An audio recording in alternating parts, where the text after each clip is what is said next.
No, Mr. Chairman, there's no additions to the agenda.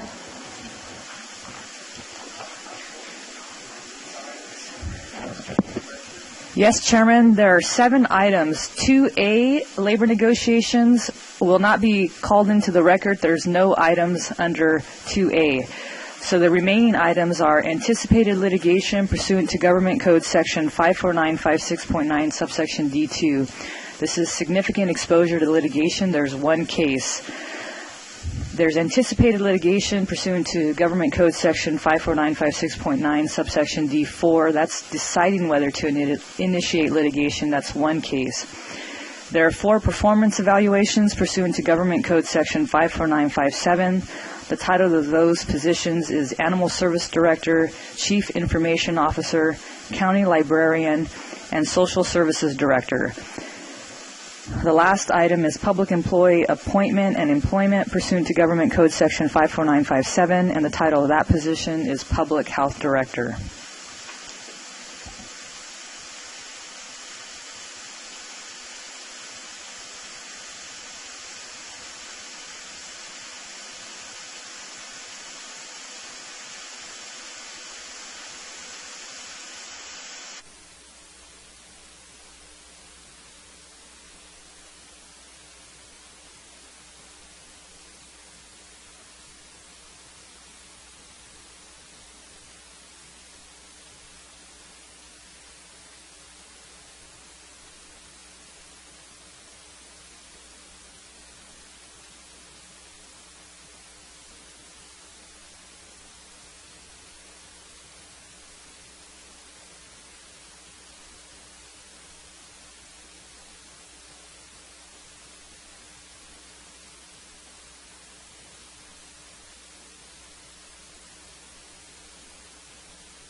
County Council, is there anything to report out of closed session?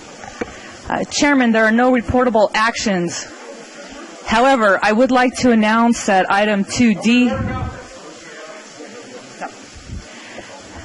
Thank you, Supervisor. There are no reportable actions. However, item 2D, 2E, and 2F, which were performance evaluations, were read into the record, but they will not be discussed today. So they were pulled from the agenda. Thank you, Chairman. Okay. Please take a seat, please. Invocation will be by David Dougherty. Yes. And he's from Harvest Community Church. That's right. Good morning. It's good to be here. Let's pray. In the name of the Father, the Son, and the Holy Spirit, Lord Jesus Christ, Son of God, have mercy upon the sinners. Lord, I lift up the council today, Lord God, that you would give them wisdom, encouragement, direction, teamwork. Lord, you know all the issues, the situations, the stress, and you love this county, Lord. You love the people here, and it's a big county. So I ask that you bless this time, find favor that all goes on today, and be mindful that you're there watching us and you love us. And we ask these things in Jesus' name. And all God's people said, amen.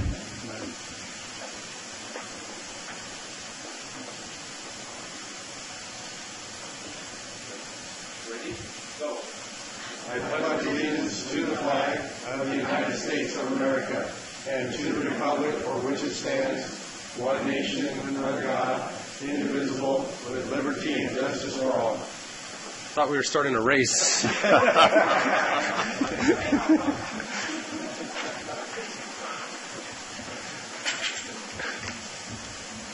At this time, we'll open and close in memory of Mr. Frazier.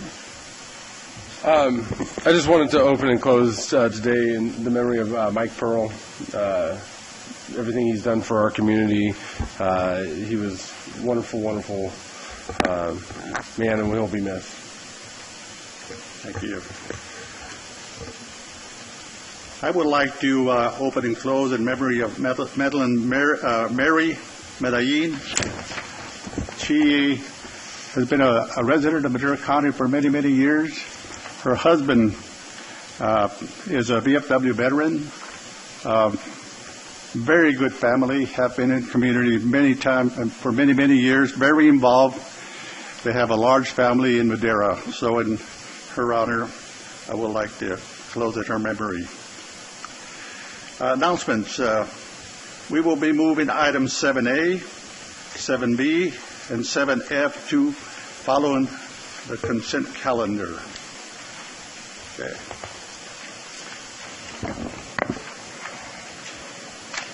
Public comment? Public comment. The first 15 minutes of each regular session is set aside for members of the public to comment on any item within the jurisdiction of the board, but not appearing on the agenda. Items presented under public comment may not be discussed or acted upon by the board at this time. For items appearing on the agenda, the public is invited to comment at the time the item is called for consideration by the board. Any person addressing the board under public comment will be limited to a 3-minute presentation to ensure that all interested parties have an opportunity to speak. Any handouts to the board must be submitted to the chief clerk of the board for distribution to the supervisors. Anyone addressing the board is asked to print their name clearly on the speaker sheet at the podium. Also, all persons addressing the board may state their name and county of residence for the record. We have none. I want to make just a quick comment. Mr. Rogers? We're this morning we're deliberating on item G, which is a tree mortality declaration of disaster. And I know there's a person from CDF watching this morning, and I wanted to stress once again that the state needs to spend its resources on proactive management of the forest rather than after the fact putting out the fires that are created by catastrophic burns. And so we need to go back to the methods that have been employed previous to many years, and that is controlled burns, controlled logging, grazing, and all those elements that will thin our forest to a healthy level, bring us in compliance with GTR 220 and the Sierra Nevada, which is Sierra Nevada Conservancy Plan for Healthy Forests, and HR 1904, which is the federal law bringing the forests in compliance with a healthy standard. It just irritates me every year that we continue to spend large amounts of money fighting fires that wouldn't have to be there if we would just do what we should have done in the first place with these forests, and that's manage them correctly. Thank you. Number 5. Number 5, consent calendar. And Supervisor Rodriguez, I'd like to point out that on item J, Yes. on the Community Corrections Partnership, in the recommended action, it quotes it amount not to exceed $14,600. However, that's a typo. It should be $17,600. It is correct in the agreement. Very good. I move to approve with that change to $17,600 on item J. Second. Roll call. Chairman, you might want to go to public comment on Public the comment consent calendar. On this item? If not, do we have a first and second? Call for the vote. Supervisor Frazier? Yes. Supervisor Rogers? Yes. Supervisor Poitras? Yes. Supervisor Rodriguez? Yes. Vote passes 4-0, 1 absent.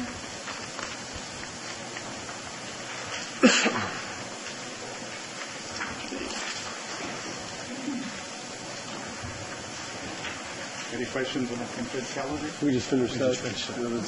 So 7A now. 7.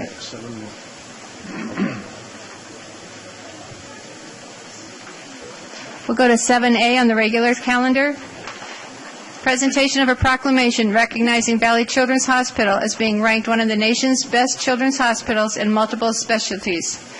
Whereas the Madera County Board of Supervisors recognizes the Valley Children's Healthcare as one of the largest pediatric healthcare networks in the nation and provides Central California's only high-quality, comprehensive care exclusively for children from before birth to young adult. And whereas U.S. News and World Report has ranked Valley Children's Hospital as one of the best children's hospitals in the country in several pediatric specialties in the new 2017-2018 Best Children's Hospitals ranking released June 27, 2017. And whereas the departments honored are the Pediatric Orthopedic Surgery Department, led by Dr. Joseph Girardi, the Endocrinology Team under the direction of Dr. Needham Kaken, and the Pediatric Gastroenterology Department under the direction of Dr. Marvin Ammett. And now, therefore, be it proclaimed that the Board of Supervisors of the County of Madera, State of California, does hereby recognize Valley Children's Healthcare for winning this prestigious award. I just, when you first won this award and had everything, we had another board meeting here, and so we weren't able to go. But this just, once again, proves not just, I mean, it's hard to win just one of these, let alone 3 at the same hospital in our backyards. Our kids are so lucky to have you right here in Madera County. Everybody in the Valley is lucky to have you here. And, you know, having been able to work with Todd and Tim personally on a lot of different other things, it couldn't be a better organization filled with great people. And that's, you can see the caring for the kids, and their aim goes from all the way to the top. And we just really appreciate everything that you do. I'm proud to have you in District 1 in Madera County as a whole. So thank you so much for all of your partnership. And I'm sorry we couldn't make it to your original press release, but we wanted to still bring you in here today to show you how much we care for Madera County. Yeah, I wanted to add to that as well a personal story. When my son Austin was playing football, he had a fracture on his collarbone. We took him to the doctor, and there was shadowing, and we didn't know what that was. So he recommended we take him to Valley Children's, and we went there. You know, we were very nervous. We thought the doctor thought it could have been cancer. And Valley Children's was such, the doctors, the staff, everybody were so encouraging and helpful. And, of course, Austin's situation was that he had a previous fracture in that spot that shadowed. So it looked like, apparently he'd been living with us for a while. So it looked like cancer, but it wasn't cancer, and thank God for that. But I just, we are fortunate to have an organization like this in our valley, not only for my children who are now grown, but for my grandchildren in the future, and for all the children of Madera County. What a blessing to have such a great organization in our midst, and all the things that go with that. Ronald McDonald House, and just the whole organization, and all the efforts that are made to sustain that through the guilds in our community, and the time and energy that is poured into the lives of what really matters, and that's our children. Thank you so much. And adding to what my fellow supervisors have said, that we have a lot of young people that and their families that can't afford that type of treatment, but nevertheless they have received those treatments at no cost to many of these families, and that is a gratitude that we all share. Let's go down and resolution.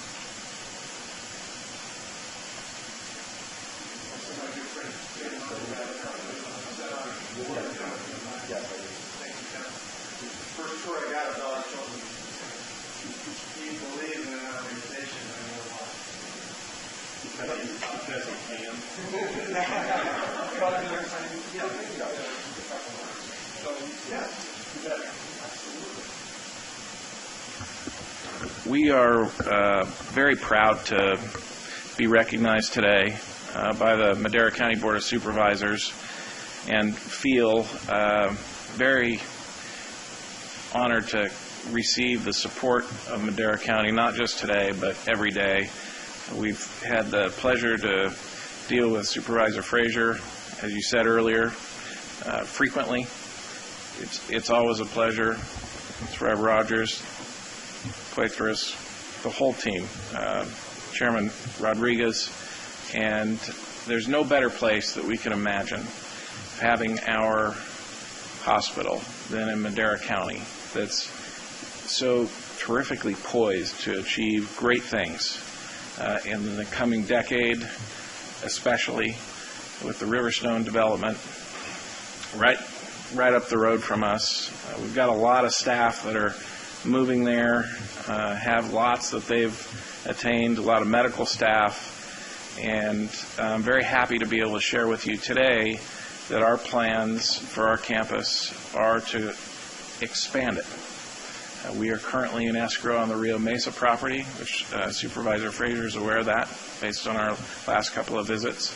We'll be adding even more acreage to that site, where we will create world-class graduate medical education infrastructure, so that residents, we have our first class of 13 residents you may have read about in the media, but 6 of whom are from the Valley, some from Clovis, some from Fresno, and our intent is to have those young doctors, because they're of the Valley, stay in the Valley, where we all know there's a lack of doctors for kids, in particular primary care doctors.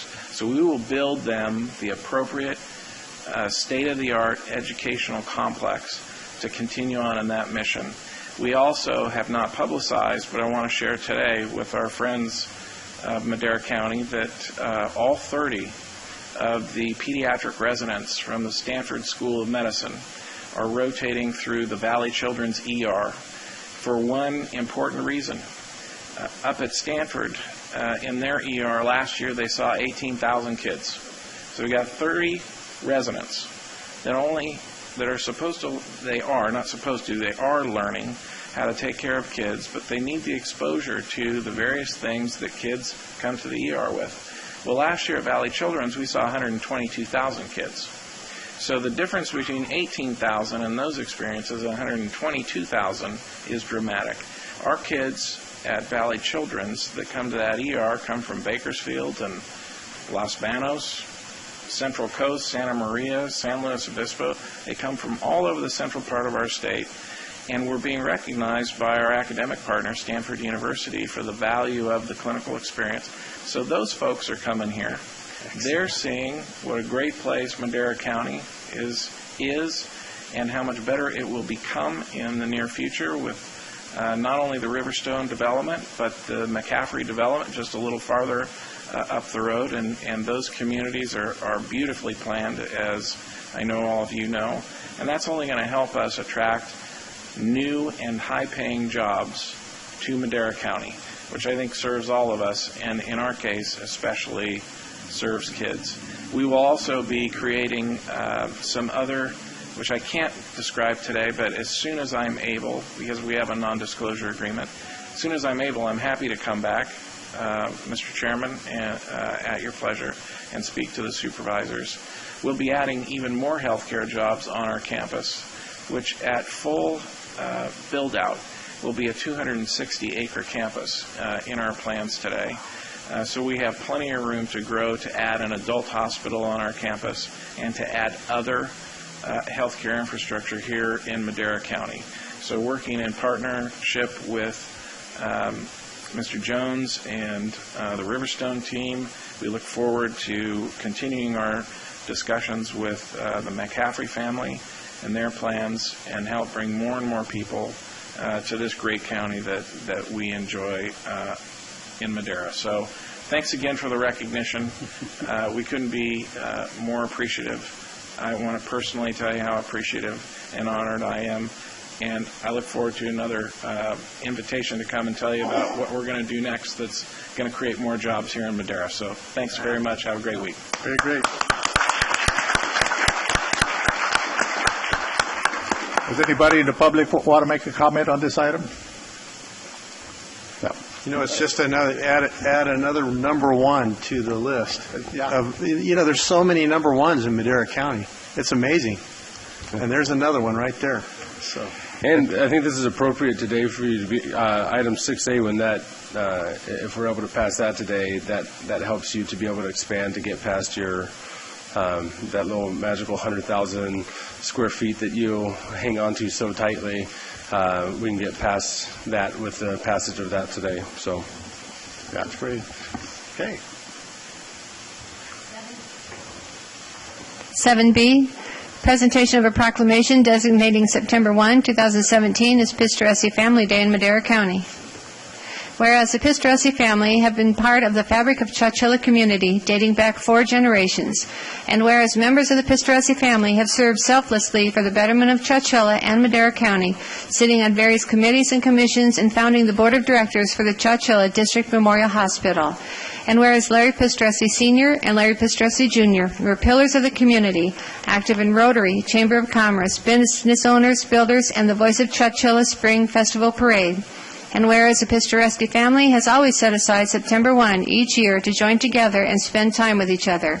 Now therefore be it proclaimed that the Board of Supervisors of the County of Madera, State of California, does hereby designates from henceforth in perpetuity September 1 as Pistoresi Family Day in Madera County.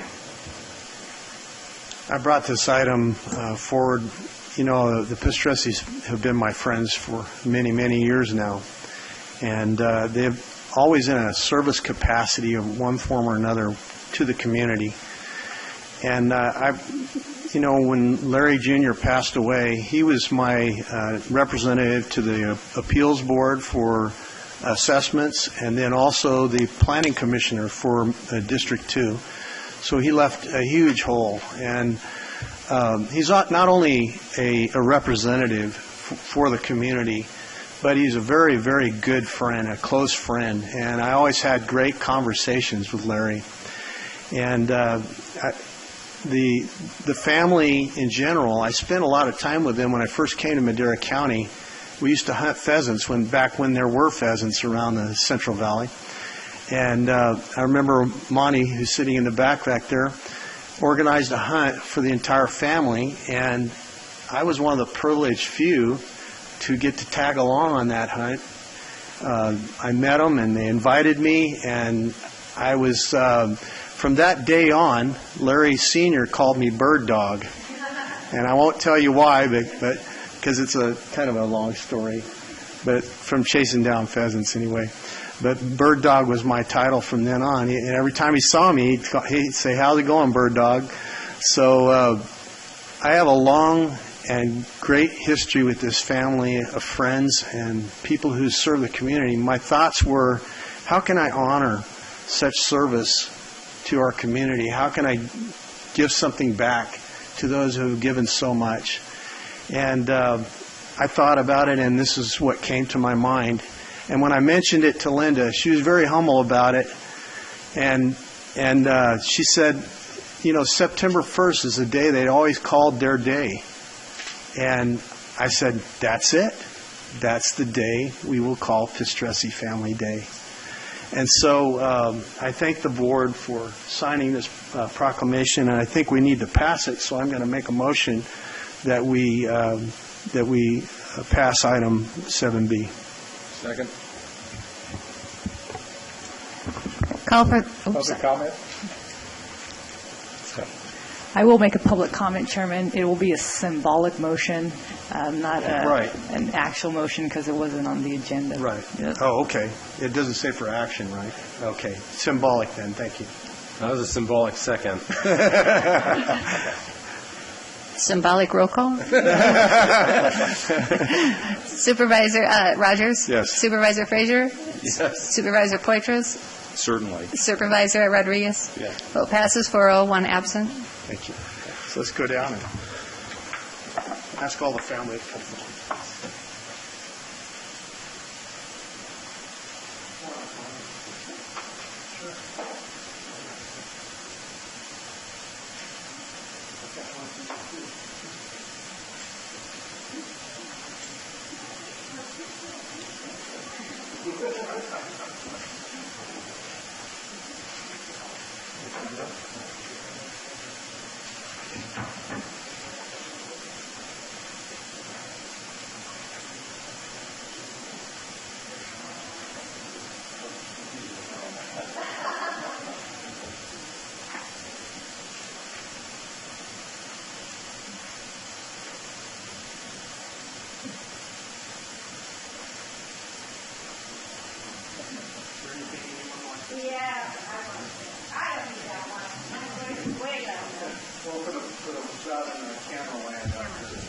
Oh, okay.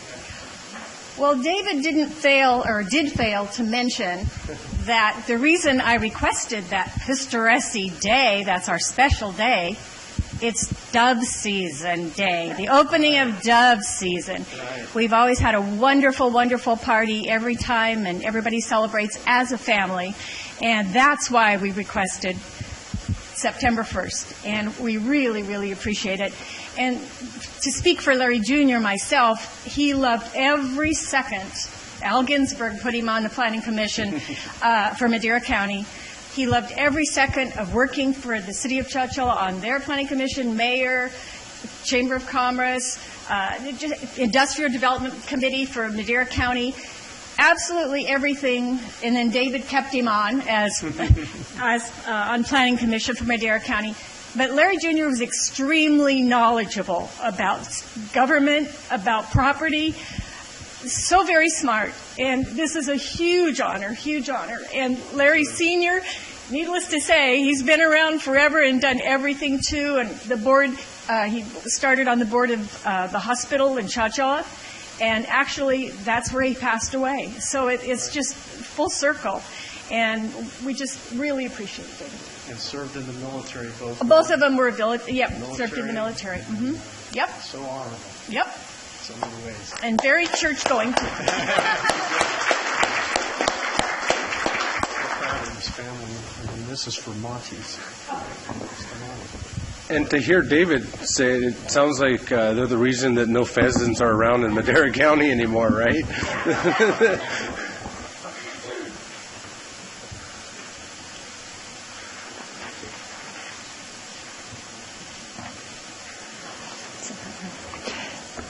Okay, 7F, Community and Economic Development Department Planning Division, Establishment of Public Financing Authorities.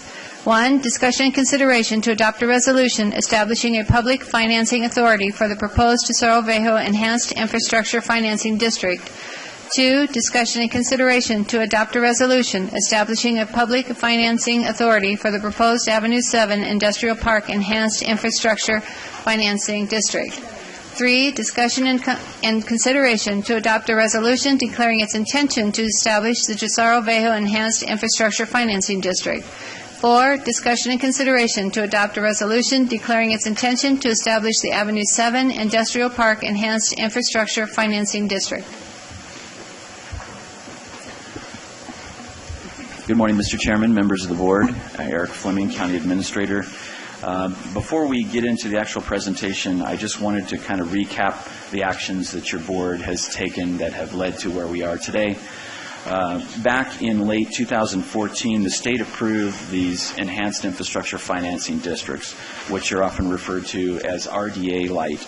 It's a new tool to help encourage or help local entities participate in the financing of infrastructure projects. Shortly after that, a few months, your board directed this new enhanced economic development effort, which included a team from the county that would go out and actively pursue companies and try to solicit them to come to Madera County. And then shortly after that, we were made aware of this tool, these EIFDs, that may be an incentive to bring these companies to Madera County. We made presentations to CMC and a number of other companies, Community Medical Center, and as you're aware, they have made a decision to come to Madera County. Then in August of 2016, your board approved or directed staff to go ahead and work on developing an EIFD for the Tesoro Viejo project. Shortly after that, on August 23rd, your board then approved or directed staff to work on an enhanced infrastructure development district for Avenue 7 Industrial Park there. So today is our first official steps in that direction, and with that, we'll turn it over to David Tossig, our consultant, Matt Treber, and Jamie Bax. Thank you, Eric, and members of the board. We have a brief PowerPoint presentation, and we also have Mr. Bacigalupi with County Council that's been an integral part of this team moving this forward as well. So with that, I'll jump right into the PowerPoint here. As Eric said, we are looking at these enhanced infrastructure financing districts. These are not a special assessment that would go on property tax bills, right? This is simply tax increment financing. So we set, and this is kind of a good graph, we felt, set the baseline upon this date, right, of 2017, and we would capture the increase in the property tax revenue generated from the projects that we could use to build certain improvements that are of significance countywide and to the district where these are being formed. Eric touched on this a little bit as far as the formation in the Senate Bill 628 that was approved by the governor in September 24th. Doesn't require a vote of the people to create this district. It does require a 55% vote to bond against that property tax increase. And you're allowed, they exist for 45 years from the date of the issuance of the bonds. And what we are doing today, this kind of last bullet point, is we are setting up a separate financing authority governing body. Today is one of the motions and action items being requested of the board today. Here we're going to lay out kind of the first two steps that's before the boards for your consideration today. Step one would be to create these public financing authorities. So there will be a separate public financing authority for the Avenue 7 Industrial Park and one for the Tesoro Viejo EIFD. Now those bodies can be made up of the same individuals, which is what we are recommending to the board at this time. It has to be made up of 3 members from the Board of Supervisors and 2 members of the public. And it's pursuant to the same Open Public Records Act and disclosure statements that the Board of Supervisors is this public financing authority. The second item before the board for consideration is the resolution or adoption of the resolution of intent to form this enhanced infrastructure financing district. So it sets the boundaries of where the county is capturing the baseline tax year and that increment to utilize for a number of different uses. So these are the first two steps that we're requesting approval from the board on today. The third that would come if the board so moves and approves the Public Financing Authority Board and the resolution of intent to form would be development of an infrastructure financing plan, and Mr. Kosig has been integral in that and will be certainly the one leading as far as a consultant side to prepare that document for the county's ultimate review, staff level review, and approval by this. It will be approved by the newly formed Public Financing Board. So it won't be approved by the Board of Supervisors. That document would be directed to be prepared by the Public Financing Authority Board and approved by that authority board as well. This just talks a little bit about the projects. As I said, Avenue 7 Industrial Park, and we do have some maps as well. That project is a fully entitled. The zoning general plan are all in place and would permit for a 4.5 million square foot industrial business park. And it's directly adjacent. It's on the east side of 99, both north and south of Avenue 7, with significant job growth that's there. And we have talked to the landowners who are willing participants, as well as a potential developer partnership with that. They're looking at spec buildings as we speak. So this would be set up to assist in the infrastructure costs to bring the services to create that 4.5 million square foot industrial park. On the Tesoro Viejo side, EIFD is being formed to create and construct the Rio Mesa Boulevard from Avenue 12 to Avenue 15, along with all the necessary water and sewer line connections to serve at ultimate the Community Medical Center campus that is going in at that northeast corner of 12 and 41 there. Here is just the boundaries. It encompasses the entirety of the Tesoro Viejo specific plan project, which, as you may recall, it's 5,200 single-family homes, single and multifamily, and about 3.5 million square feet of commercial space within that plan. Here's a map of the Avenue 7 Industrial Park. Enhanced Infrastructure Financing District, and as you can see, it's all entitled as Light Industrial Business Park Development. And so what we are asking for the board's approval today, our recommendation is that the creation of the public financing authorities for both the Avenue 7 and the Tesoro Viejo. We are recommending that those public financing authority boards be made up of the chairman, vice chairman, and the supervisor of record for this, and the two public members, which we had noticed, and it has been published since early August. And the two public members that we have are Mr. Jim Talbert and Mr. Davinder Mahil would serve as the public members of those boards. And also, as previously stated, adoption of the resolution of intention to form these enhanced infrastructure finance districts for the Avenue 7 Industrial Park as described and shown, and the Tesoro Viejo. Following that, right, then we'll be having hearings before those public financing authority boards to move the infrastructure financing plans forward. But exciting process. There's been a lot of work and a lot of hands involved in this, and a lot of teamwork, and more to come following this. So with that, we're all available for any questions the board might have. Supervisor Fraser? Yeah, thank you for this presentation. David, thank you for all of your work on it. Dale, thank you for all of your work on it. Something I think important to note here in terms of credit, where credit is due. The CAO had gone to our assessor, Gary Savanda, at one point and said, what are some things that you see that we can do to help bring in business? And like Gary does, he went to ferret it out wherever he could find it. He found these EIFDs that were newly formed by the legislature in 2014, and we started looking at it together. And so I just want to thank Gary Zavando publicly for finding something and bringing forward for us to look at something that I think will make a huge impact on our economic development now and in the years to come. When we look at doing these, I think it's important to remember that these are going to be services that wouldn't otherwise be in there. These are things that are outside of what the normal development was going to be able to bring in, and that as a board, I think that's our point, is to make sure that we're not just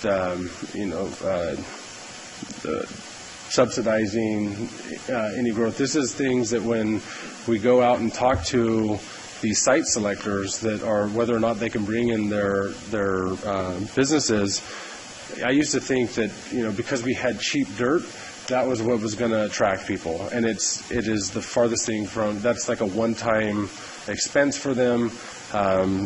They're looking for, is the infrastructure there so that we can operate within whatever our time frame is, 6 months, 12 months, because any delay is worth a lot of money to them. So being able to bring in this infrastructure that wouldn't be there and having a financing mechanism by which to do that is what is so important about these. And this is something that the counties are able to do now that the cities used to be able to do. And I think we're going to be one of the first to do this. I mean, that's us going out, and I think with these two projects, these will be things that we'll be able to showcase to the rest of the state. And I think you'll see these things start to take off like wildfire. We had asked Mr. Jim Talbert that ran the City of Madeira's redevelopment agency. I don't think anybody in the state did it better than Jim. When I was on the city and the state auditors came in after to try and take every little penny that they could because of problems that were happening with redevelopment all over the place. By the time they were done in his office after that week, after 2 weeks, they owed us money. The state had to send us money. So I think having him for some institutional knowledge and understanding of these as the member board, I think is perfect. I appreciate all of the hard work. All of my questions have been answered in the multiple meetings that we've had regarding these. So I think we've had a lot of smart people looking at this. And Mr. Talasek, I really want to thank you for your insight on a relatively new formation of these. So thank you. Supervisor Rogers? Yeah, many times I look at my job as a roadblock remover, and this is one of those roadblocks that we're removing using tax increment financing. I'm no stranger to that. Back when in redevelopment days, that's exactly how redevelopment was done. Very successful in the state until it was done away with, and we don't quite understand why. But Madera County is one of those places that our vacancy rate just stays extremely low. I think it's 0.8%. Am I correct? 0.8%. You can't find that kind of a vacancy rate in nearly anything in the state, but that's what our industrial vacancy rate is. This is going to stimulate the economic activity in Madera County in a very positive way. I think we're going to get some great job prospects out of this, big job numbers. And we're also in talks with PG&E about rate stabilization on tiers. And so that's another thing coming down the pike that really could create an arrow shot of economic and job activity in Madera County.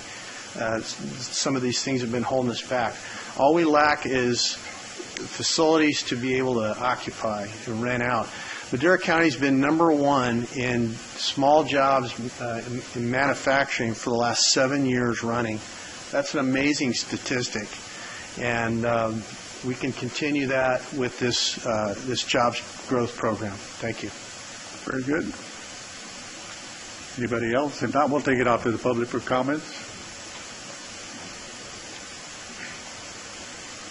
Welcome. Good morning. Thank you. Chairman Rodriguez, members of the Board of Supervisors, my name is Brett McCaffrey, Tesoro Viejo, and I'd just like to say that we support your staff and their recommendation, and we're here to answer any questions that you may have of us. So thank you. Thank you. Just a comment from myself. This board has been pushing for economic development in Madera County not for a long time, but the last 3-4 years. We haven't had the growth that I see myself as you read in the paper, Hanford, Fresno, Merced, Visalia, they have a lot of development up there. So we want to be included, and this is a start that we're going to try to do because we want to bring industrial improvements, and with that comes jobs. We have to create a lot of jobs because we have, believe it or not, we have a lot of unemployed people, and unemployed people cause a lot of problems. So what we're trying to do is keep people to work so that they don't have that much idle time to cause problems. And this is a start. We're doing a good job. We have a good board here. We're all pretty ambitious as far as going out there and bringing in companies to look at our Madera County as development sites. So, with that said, anybody else? How about the public? Anybody else? Okay. Move to approve. Second? We have first and second. Roll call. Call for the vote. Supervisor Frazier? Yes. Supervisor Rogers? Yes. Supervisor Poitras? Yes. Supervisor Rodriguez? Yes. Vote passes 4-0, 1 absent. Okay, we'll take a 10-minute break.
6A, Community and Economic Development Department, Planning Division.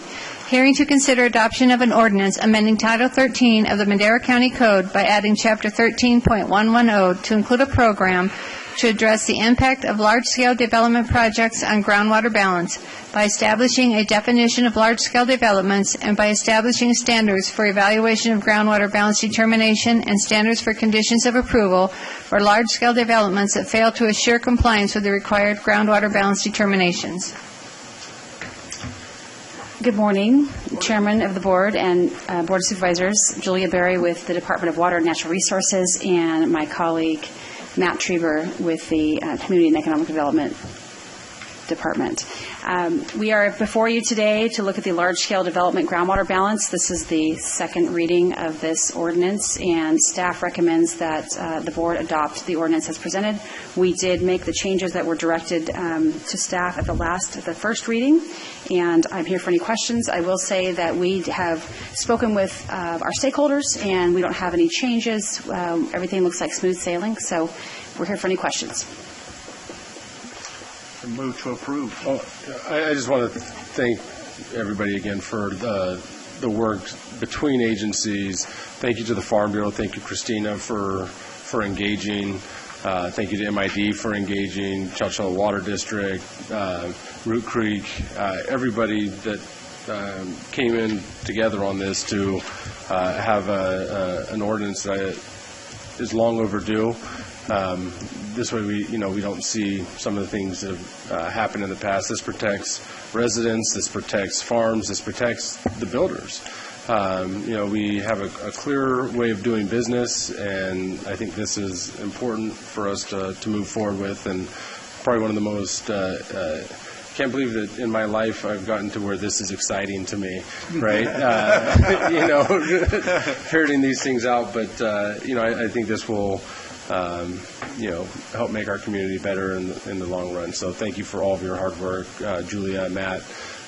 This is an important piece of legislation. This is what we're up here to do, is set policy, good, sound policy that will be good for future development and future growth that is smart. We're not just up here with a wag on wherever we're going to put things and how we're going to do things. We're serious about doing our jobs well, and I think this shows that. Supervisor Rogers. Yes, I wanted to just also congratulate staff and thank you. And I did mention a lot of things in my last comments in the last meeting about what I thought was important about the entire package. But one thing I neglected to mention is I think continuity is so important, and we have that now. We have a standard that must be met, and there's no ambiguity about it. It's clear cut. It's very, very well drafted, and I appreciate that. Thank you, staff. It appears you're getting a lot of cooperation from all agencies, right? Which is good. Yes, we're very happy with the cooperation. There you go. Let's take it out to the public. Any comment on this item? And now we'll bring it back to the board. Move to adopt. Second. Call for the vote. Supervisor Frazier? Yes. Supervisor Rogers? Yes. Supervisor Poitras? Yes. Supervisor Rodriguez? Yes. Vote passes 4-0, one absent. Great job. Thank you, Christina. Item 6B, Community and Economic Development Department, Planning Division. Hearing to consider adoption of an ordinance amending Chapter 16.06 of the Madera County Code to confirm that the County of Madera shall be the sole entity to prepare and contract for environmental impact reports as well as any project-related water supply assessments. Thank you, Mr. Chairman, members of the board. Matt Treber here with Jamie Bax. This is the second hearing as well on this ordinance amendment, and the final action in regards to the Gunner Ranch West Settlement Agreement that the board had entered into. So we have, as previously stated on the previous item, done a lot of outreach, and we're here for any questions that arise, but we are recommending your board make the approval of this ordinance. Any questions from the board? If not, we'll take it out to the public on this item.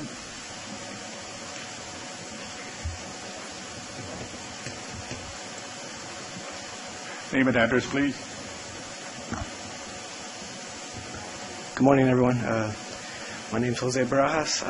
I'm here regarding Would you get closer to the mic, please? I'm here regarding property 285-67 Chola Avenue, and like they mentioned, that's there's a threat on to impose a lien. Sir, I think you want 6E. Yeah, we're going to follow. Hold off a little bit. Oh, okay. Yeah. We're on 6. Is it? Close the public comment. No comment from the public. Bring it back to the board. Move to adopt. Second. First and second, roll call. Call for the vote. Supervisor Frazier? Yes. Supervisor Poitras? Yes. Supervisor Rogers? Yes. Supervisor Rodriguez? Yes. Vote passes 4-0, 1 absent.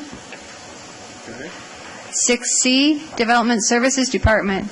Hearing to consider a resolution adopting a revision of fees for permits and services from Madera County Development Services Agency consisting of the Community and Economic Development Department, including the Building Division, Environmental Health Division, Fire Prevention Division, the Planning Division, and the Public Works Department. Set the public hearing to September 5th, 2017 at 10 o'clock. Thank you, Mr. Chairman, members of the board. Matt Trieber here, and we've got a team of individuals. Becky Beavers in my office was an integral part of putting this item together in this presentation. I'll kick it off to her briefly, but I did want to make mention that we have the other deputy directors for each of the divisions in CED, as well as the Public Works Director and Deputy available for if there's any questions the board or the public may have on this item. With that, I'm going to kick it over to Becky, who's got a presentation PowerPoint for the board's consideration. Good morning. I think our presentation's there. Oh, okay. The CED, or all of the Development Services Departments, reviewed the current fees, all of their current fees, and they determined that some of the services being rendered were outside of our fee structure. In other words, we didn't have we weren't charging them for them. So we looked at that, what new fees we should ask for. We also found that not all of our fees were subject to a consumer price index or a yearly increase as per the CPI. So we looked at how long it had gone without and what it really should be. So going through it, the building division, the building permit fee structure includes valuations that are updated yearly based on the International Building Code. Trade permits such as electrical, plumbing, mechanical, and a combination of those for commercial permits and for individual elements such as additions, the building of a deck onto your home or another room. All of the elements are individually priced based on a percentage of their hourly rate. And in 2001, the hourly rate fee was set at $32.27. It was updated in 2005, 7, and 8. And in 2009, it was reduced from 56.02 to 45.28. The average hourly rate for the building division is $58.86 based on the current staffing. The increase that is being proposed is changing it from $45.28 up to $58.86. And that would only affect additions and tenant improvements.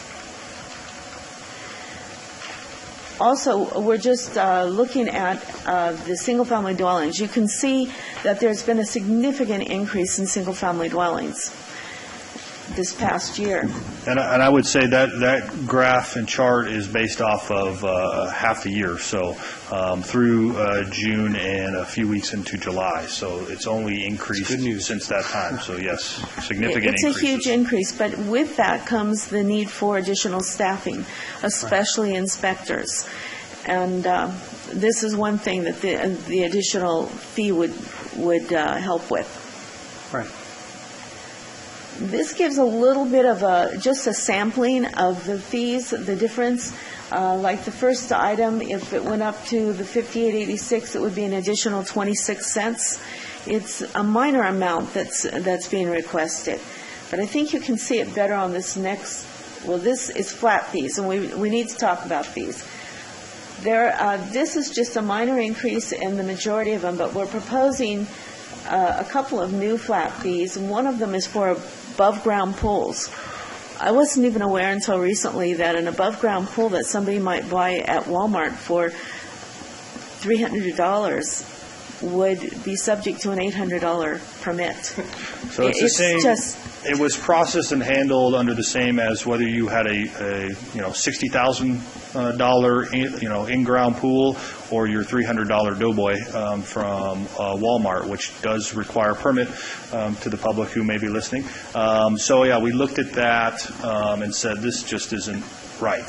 So we came up with a flat fee. There is inspections that are required and a brief little plan check to make sure electrical and if they got a pump is good. Yeah, we there. don't want a kid jumping into an electrical pool. No, no. That's true. And then the other issue, and I'll steal a little bit of Becky's thunder, so she'll kick me under the table here. But we also did the same thing when we looked at these prefabricated carports, which we had a lot of concerns and heard a lot of frustration over an individual who wants to go down and buy a prefabricated carport for $800 or $1,200, and our permitting costs for that are substantial, 50, 60% of the cost of the actual structure to put out there, right? $600, $700, $800 for a $1,200 carport. Just did not seem appropriate, wasn't accurately reflecting the cost and the time that the county spent on that, which is where we came up with our flat fees, 0 to 500 square feet at $250 for that permit. Anything over 500 square foot would be a $400 permit because there's inspections involved. They have to review that and the calcs for tie down. So there is some work to be done there, but certainly not the $800, $900 that we were charging folks that were wanting to put a 400 square foot prefab metal carport up on their property. So those are some big issues on the building side. This example shows very briefly all of the costs relating to an addition of a deck and a living room extension for 452 square feet and the deck of 128 square feet. And the increase that we're proposing would only be $46.21. So it's not a large amount, but I think it would be helpful. The department reviews in a building permit. All of the CED departments, they review each and every building permit for their own area of expertise. In the planning department, we review it for land use and for setbacks. And their fees have not been increased in quite a long time because they were not subject to the CPI. So this is proposing that we increase them as if they had been subject to the CPI. So that's why the increase is a little bit more substantial than you would normally see in a one-year time period. They hadn't been increased since 2008. Environmental health. Proposed new fees are based on new legislation, legislative state mandates imposed on environmental health. Revised fees are based on staff time, tasks spent on performing duties. Revised fees were at an average compared to the 10 surrounding counties that were used in the comparison study. Environmental Health Division has 9 permanent staff and 4 extra health staff, including 1 administrative assistant. 80% of the revenue comes from facility permits, and the permitting of septic tanks and water wells. They regulate approximately 1,721 facilities annually, and in 2016-17 inspected 1,193 facilities. Investigated over 281 complaints through the Madera County 311 system. They performed 600 public service record requests.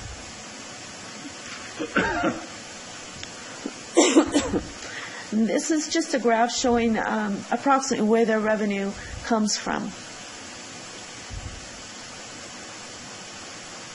And this is a list of the new fees that they're proposing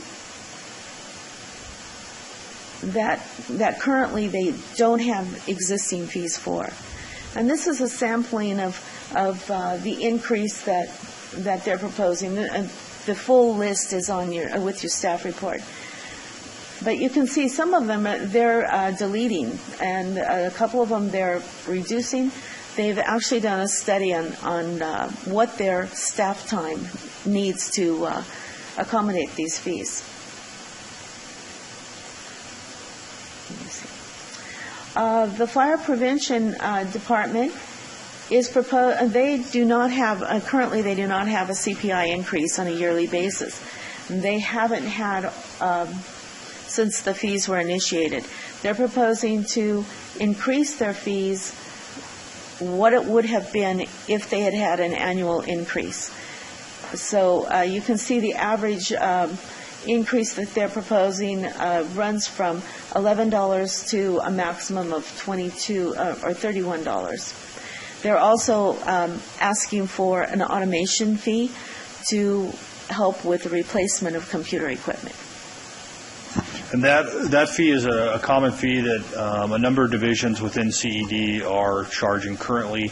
When that was set up in approximately 2009, the fire division just had not incorporated that into the fee structure. So we're bringing them into compliance with the other divisions up there. It keeps us up to date with technology. Absolutely. It changes all the time, and there's constantly going to be some new software, and we're not getting behind the times like we have in the past, right? That is 100% what it's there for. So we're not coming here before the board at budget and requesting 400 new computers, right? We update them prior to them or upon their failure, right? So, and those are things that, those computers, that software is what allows us to do the work. So yes, it is needed, absolutely. Okay. The planning division, as you know, that we recently looked at our fees, and we assessed them, and some of them we lowered, some of them we raised about 2 years ago. And we really feel that the planning department fees are adequate for what we need. The only fee that we're asking for is a substantial conformance. When a subdivision, or sometimes even a very large project, it might be a conditional use permit, has already been approved, and they come in and they want it changed, sometimes it's not a large enough change to have to take it all the way back through the process. But we have to assess the substantial conformance, and that takes a lot of time to see whether we can go forward with this without coming back through the permit process, or if it needs a new permit. So when we went to Planning Commission, we had a flat fee of $1,500. They asked us to look at a graduated fee or a tiered fee. And we went back and looked at that. So we're proposing on a subdivision from 0 to 500 lots, $500. From 501 to 1,000 lots, $1,000. And anything over 1,001 lots would be $1,500. And this is a common thing that typically and historically hadn't been really an issue or something that we had coming before. This is primarily, the planning division until we've had these large-scale development projects, Riverstone to Cerro Viejo, where they have 800, 900 4,000 unit subdivision maps, and in the final design and phases of that, before it comes before your body for a final map, they've had to tweak that a little bit, or the lots have shrunk, a few square feet here or there, or they've lost a lot. We have to, I as the director, have to make a finding that it's in substantial conformance with that previously approved tentative before scheduling it to the board.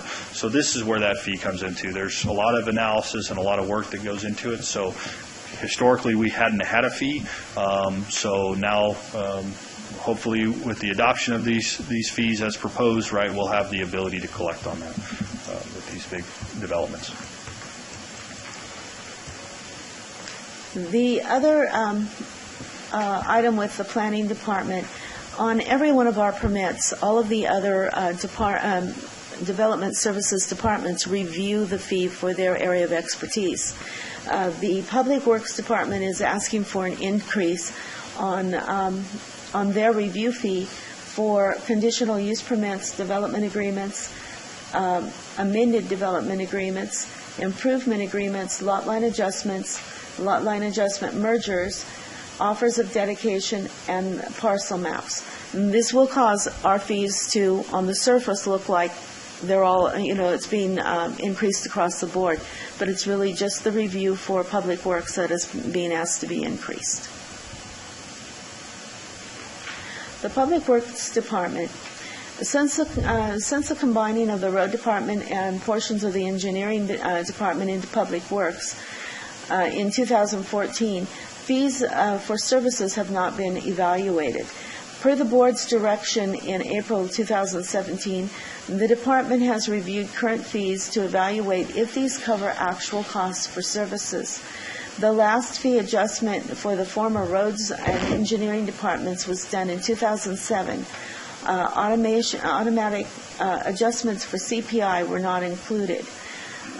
Review of existing fees indicates fee amounts that are both above and below actual costs to perform and provide services.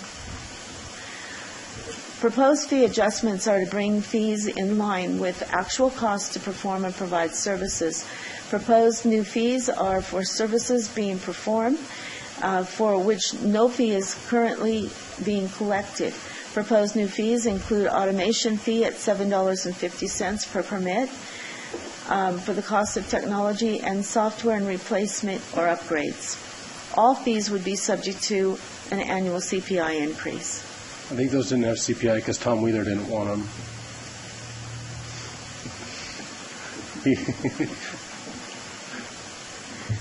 That's sarcasm. The Public Works, this is just a sampling of, or this is their request. Grading permits, you can see that some of them have gone up from a maximum of $229, and some of them have gone down considerably. Like some of the grading permits have gone down $216. So it's really, they went through and they analyzed their staff time for actually performing the services. And this continues what they're proposing with transportation permits, encroachment permits, plan check fees, and other permits and services. And this is a proposal of new fees. I'm sorry. I was just looking at that. Can you put that back up? So these are fees we currently don't have. That's correct. Yeah, I saw this in the packet, and I had a question, but I don't remember what it was on. This is going to help fund some of the arundo removal and upkeep on the sloughs and what have you. Yeah, good morning, Supervisor Ahmad Al-Khat, Public Works. Yes, most of our new fees are flood control related fees that were never implemented before. Yeah, I think this is necessary because when I arrived on the Board of Supervisors, we had literally no funding mechanism at all for flood control, and we had really, really overgrown sloughs and flood control channels, banks eroding, a lot of issues. And we spent a lot of time on those issues, largely through grant funding, but a lot of time has been spent. It would be a shame to go backwards on it now. I mean, we have to keep going forward on it. Thank you. Supervisor, flood control, it is funded, but not adequately funded. Yeah, it's small. Us and the CEOs were working on some creative methods to address this problem. But we start here with at least covering our cost for our residents.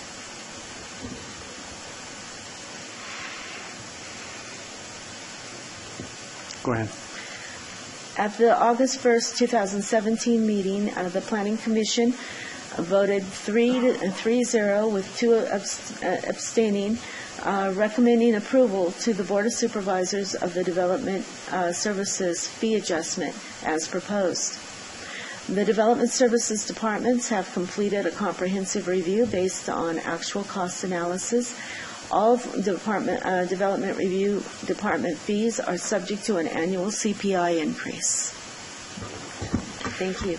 That does conclude the kind of formal presentation. We are obviously here recommending that the board adopt the resolution updating, increasing, and decreasing, in a lot of cases, our proposed fee structure.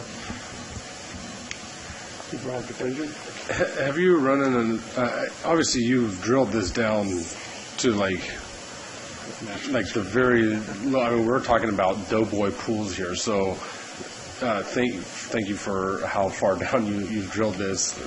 I can tell that there was a lot of time and effort put into actually looking at all of these and how it affects people.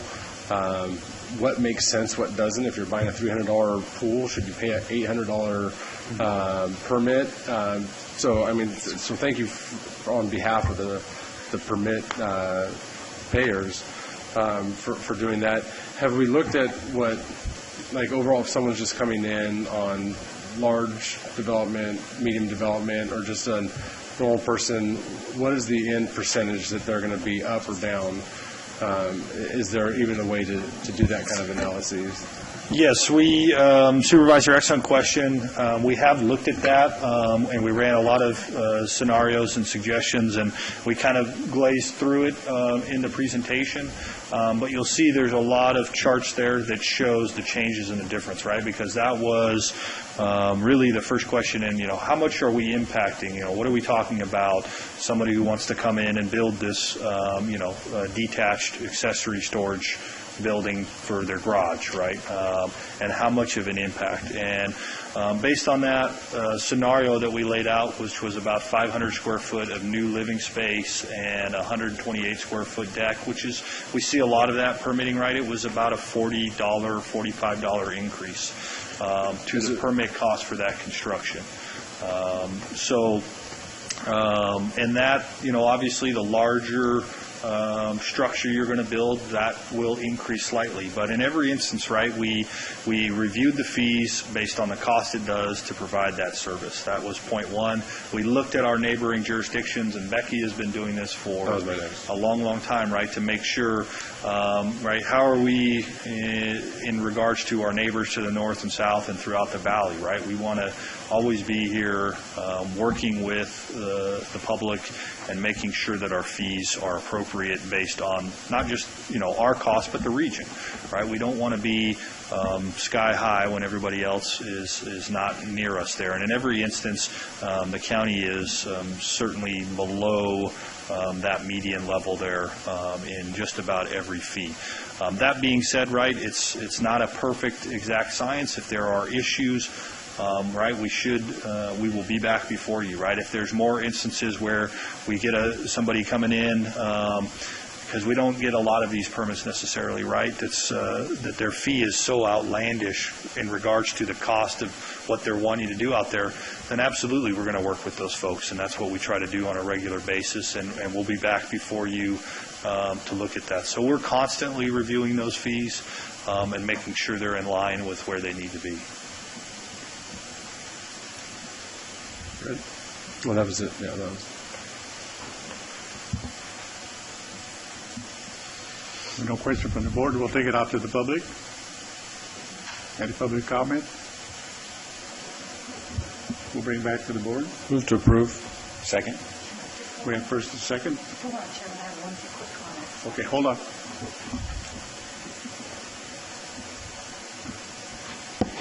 Chairman and members of the board, I wanted to note that there is an error on the agenda for this item. It says to set the public hearing to September 5th, and my understanding is that this has been noticed for today.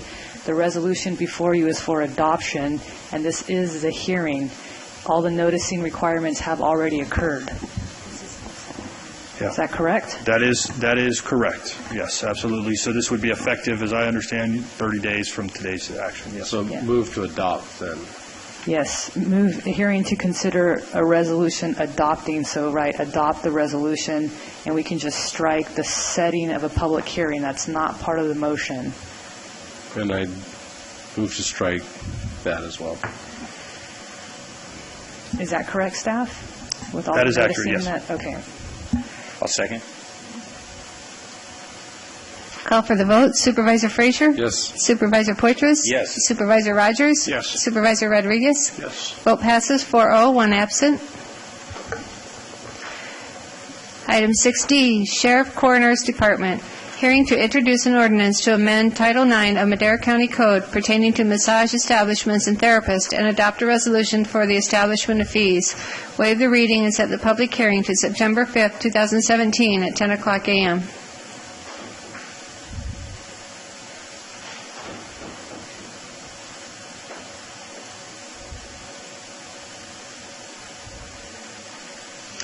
I'm just happy this is going to the Sheriff's Department now. That's where it should be.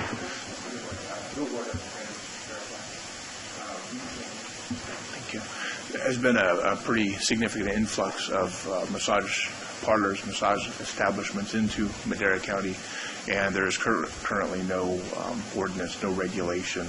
So this is to license and regulate massage establishments. Would you pull the mic a little bit closer to you? Sorry. There you go. This is to regulate licensed massage establishments within the county.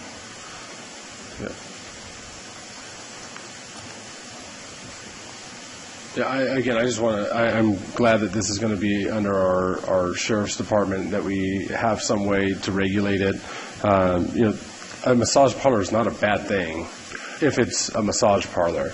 And I think that's where, if we have a way to effectively license them and make sure that they're operating the way that they're supposed to, and people know that they can go in and feel safe that this isn't some seedy establishment that's really a brothel that just is called a massage parlor, then by all means we should have them as a business, because people need them, utilize them for various different reasons. So I'm glad that we're bringing this forward, and again that it's under. It's a lot better when the person that's regulating it has a badge and a gun, I think, making sure that we know what to look for, and that so I think it's a good idea. Do we have a lot of businesses that are flourishing here in Madera County? It seemed recently, I would say within the last year, there has been an influx into the I know in community. Fresno they're having a problem there, and they're trying to get a handle on it. A lot of them are coming here out of Fresno. So you think they're coming to Madera from Fresno? Yes. Okay. Let's stop it now. Yeah, this requires licensure, background checks. It requires massage therapists to be certified. So it is not punishing legitimate businesses at all. How do you find out they're doing things that they're not supposed to be doing? You send undercover deputies? Right. Are you volunteering? Of course not. We've received calls from the public already. I know. Public comment? I move to approve. I'll second. We have first and second. Roll call. And the motion is to waive the reading and set the public hearing to September 5th? Correct. Right. Okay. Call for the vote. Supervisor Frazier? Rogers. Oh, Rogers. Supervisor Rogers, I'm Yes. sorry. Supervisor Poitras? Yes. Supervisor Frazier? Yes. Supervisor Rodriguez? Yes. Vote passes 4-0, one absent. 6E. Thank you. 6E, Board of Directors, Special Districts, Public Works Department, Administration Division. Hearing to consider adoption of a resolution confirming the report and authorizing the Auditor-Controller to impose liens for delinquent utility fees and charges upon those parcels within county maintenance districts and service areas in accordance with the revised report.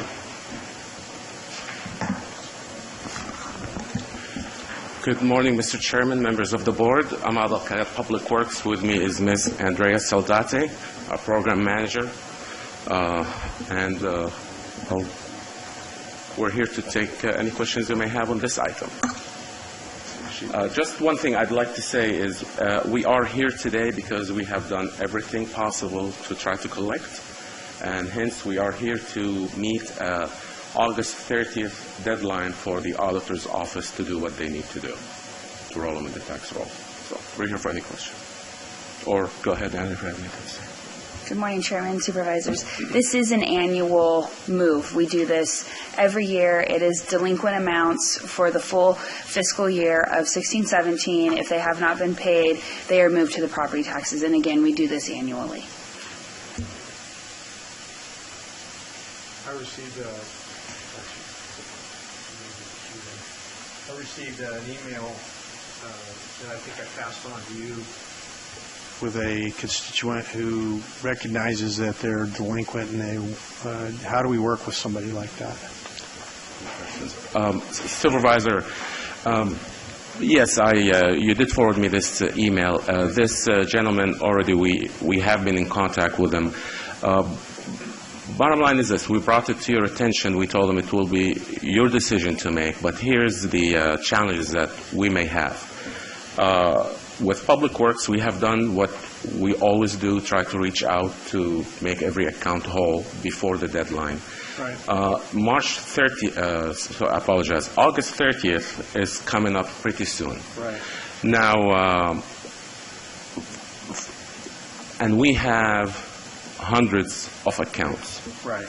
So it's to your discretion how to proceed. If we can receive cash or cashier's check on the 30th, that will be, again, up to other departments to see if they're okay with it, but I'm sure they will extend the same courtesy depending on your decision. Yeah. But it needs to be August 30th cash or cashier's check, and not to set precedence here.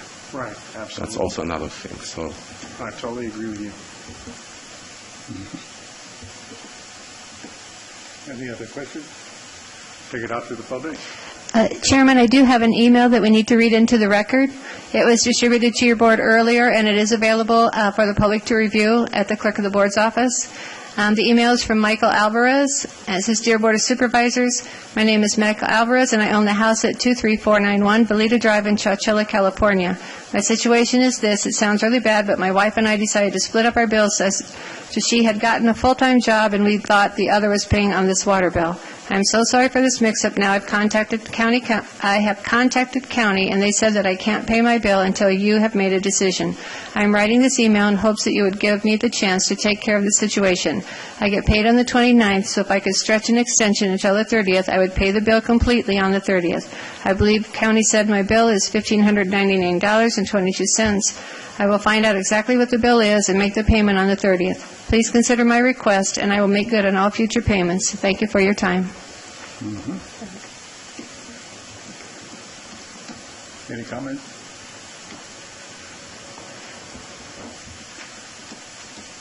Come on up. Hello, everyone.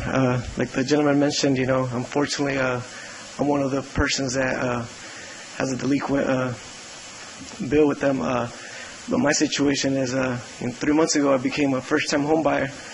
And, when I moved in, tried to set up my utility services, I turned out to find out that there's an outstanding balance on the account, and that there was nothing I could do that unless I, contacted the title company and the seller's agent, which I did endless amount of times and with no luck. And so I'm here trying to see if there's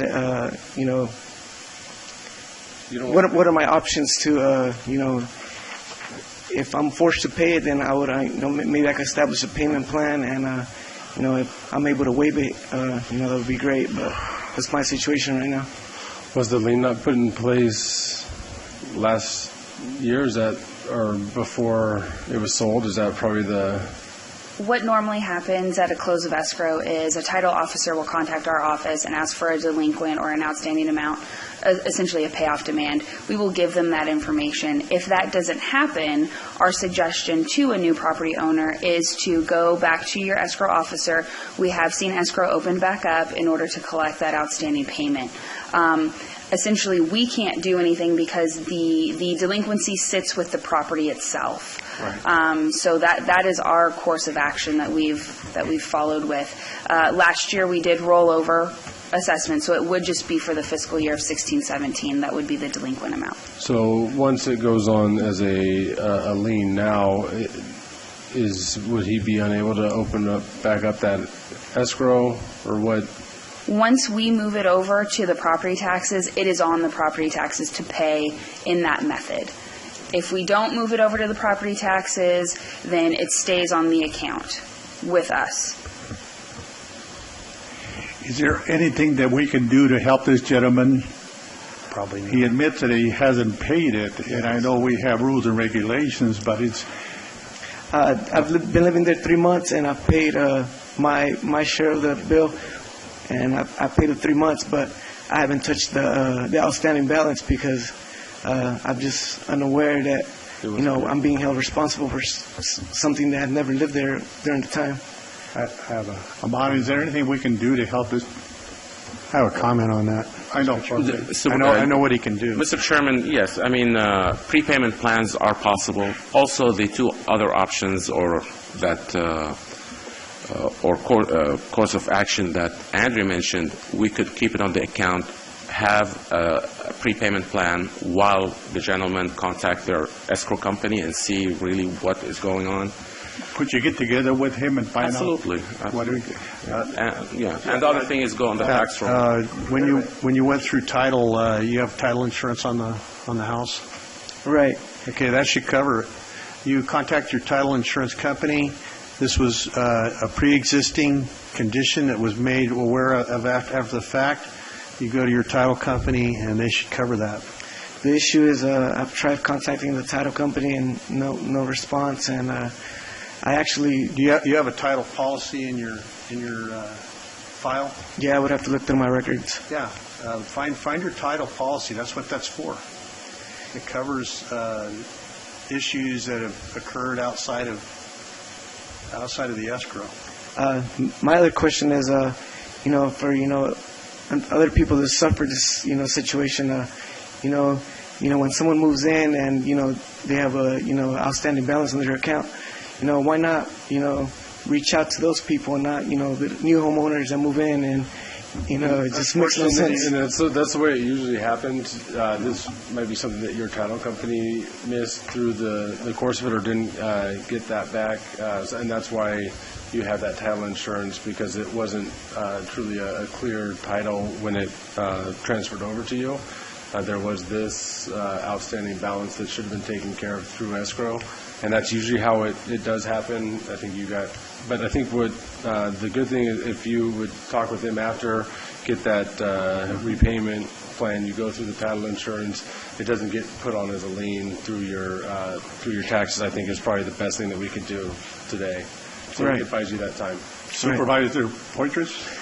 Thank you, Mr. Chairman. Yeah, I was just going to say that when you purchase the home or enter into the agreement to purchase the home, you would have been provided a preliminary title report. And your realtor should have gone through that report item by item by item, and they should have said, okay, this needs to be cleared, this needs to be cleared. Oh, and look at this lien from the county. I wonder what this is. Let's make sure that's paid before escrow is closed. So, but it sounds like escrow closed and included that lien. So your realtor, is also, the title company is going to do what you tell them to do. They're going to follow the instructions and close the loan. If you say that lien's fine, but I would also go to your realtor and say, hey, there's this lien here. Why didn't you tell me about it? you may have also initialed, not even knowing what you were initialing. And Right. so it's just going to, go through. But that's what the purpose of that is. I agree, and I spoke to the realtor, and we tried contacting the seller, and he agreed to pay, but it's been 3 months, and Now he's already used that money. yeah. So I mean, if he's not being held responsible, I'm sure he's not gonna go out of his way to pay something that. Right. And by initialing and closing escrow, you agreed to take that on. Right. So I mean, Unfortunately. forgive my naiveness, but I guess. Yeah. I bet you're, as a second-time home buyer, you'll be looking at those things. Absolutely. Right? Absolutely. Well, and the other thing I would do is question your realtor and say, look, I was relying on you to guide me through this process. Right. You talk about you're a realtor, you're a professional, and what happened here, and so I would really lean on my realtor also and say, how did this happen? And, rather than the realtor, oh, okay, well, let's go see if we can get the seller to pay it. Well, lean on the realtor and then the realtor's boss and say, I'm new, I'm naive, I don't buy houses every day. This guy sells houses all the time. This should have been caught. Right. Yeah. If you have remedies, it's just, I think he needs time, that's all. And I think we're going to give that to you. So. Yeah, I mean, the last thing I want to lean on the property. If I'm being responsible, then I have to go on and take care of business. So just appreciate the time you guys took. Thank you. Okay. If I may, supervisors. So if, Regina, if I can get exactly direction regarding Mr. Michael Alvarez and his letter that was read to you, and also this gentleman, I'm sorry, I forgot his name. What was your name? Jose Barajas. If, whatever the direction, if you choose we take these, or how to address these two individuals. So he doesn't have a lien yet. None of them do. Correct. We're putting We're them. going through that process. So I think your best, if I can address the gentleman in the audience one more time, I think your best option is for us to place the lien, because then your title insurance has to look at that. I mean, you have recourse on that title policy. That is what that is for. Yeah. And if they don't address it, you can go to the state insurance unit. They have an insurance complaint unit, and they'll make them take care of it. Mr. Porteous? Thank you, Mr. Chairman. Yeah, it really depends on what was on the preliminary title report, because if it shows it on the prelim, that you looked at before you purchased the property, whatever's on there showing that's outstanding, then that's what you're going to depend on. But if the lien goes on afterwards, it's really, and if the title company did their due diligence, then it's probably not their fault. But I would, again, go back to your realtor and arrange a meeting with the escrow company and sit down and say, how did this happen? What are my remedies? Agreed, Supervisor, because it's unclear if it's not a lien, it's unclear whether escrow even knew about it or not. Right. So it's hard for me to know that just based on what I'm hearing. So. Right. So the clarification that we would need is if you would like us to withhold it from being moved to the property taxes and to keep it on the account, or to move forward and put it onto the property taxes. So those are essentially the two options, and that would be the motion made, is either everything gets rolled to the property taxes, or these two are excluded from being moved to the property taxes. I think they should be excluded from being... Come on up. Don't be embarrassed. Come on up. Yeah. And We're trying Chairman, to help you here. I think it would also be important to know that the utility account will not be shut down based on today's action. So no service will be discontinued because of this action. Some individuals just allow these utility fees to build up, and they pay it as a part of their property taxes each year, possibly because it's paid through their home insurance, their what do you call the mortgage? Thank you. The impound account, yeah. Yes, the impound account in some instances, and so there's no threat of shutting off these utility services. I want to make that very clear. Yeah, I was told the service wasn't going to be shut as long as I paid my my end of my monthly fee, which I've been doing in full and in time. So Like I said, if there's nothing we can fix here, I would just see if I could arrange a payment plan at least. That would be important and helpful. Maybe if instead of leaning the gentleman's property, we could have staff provide him with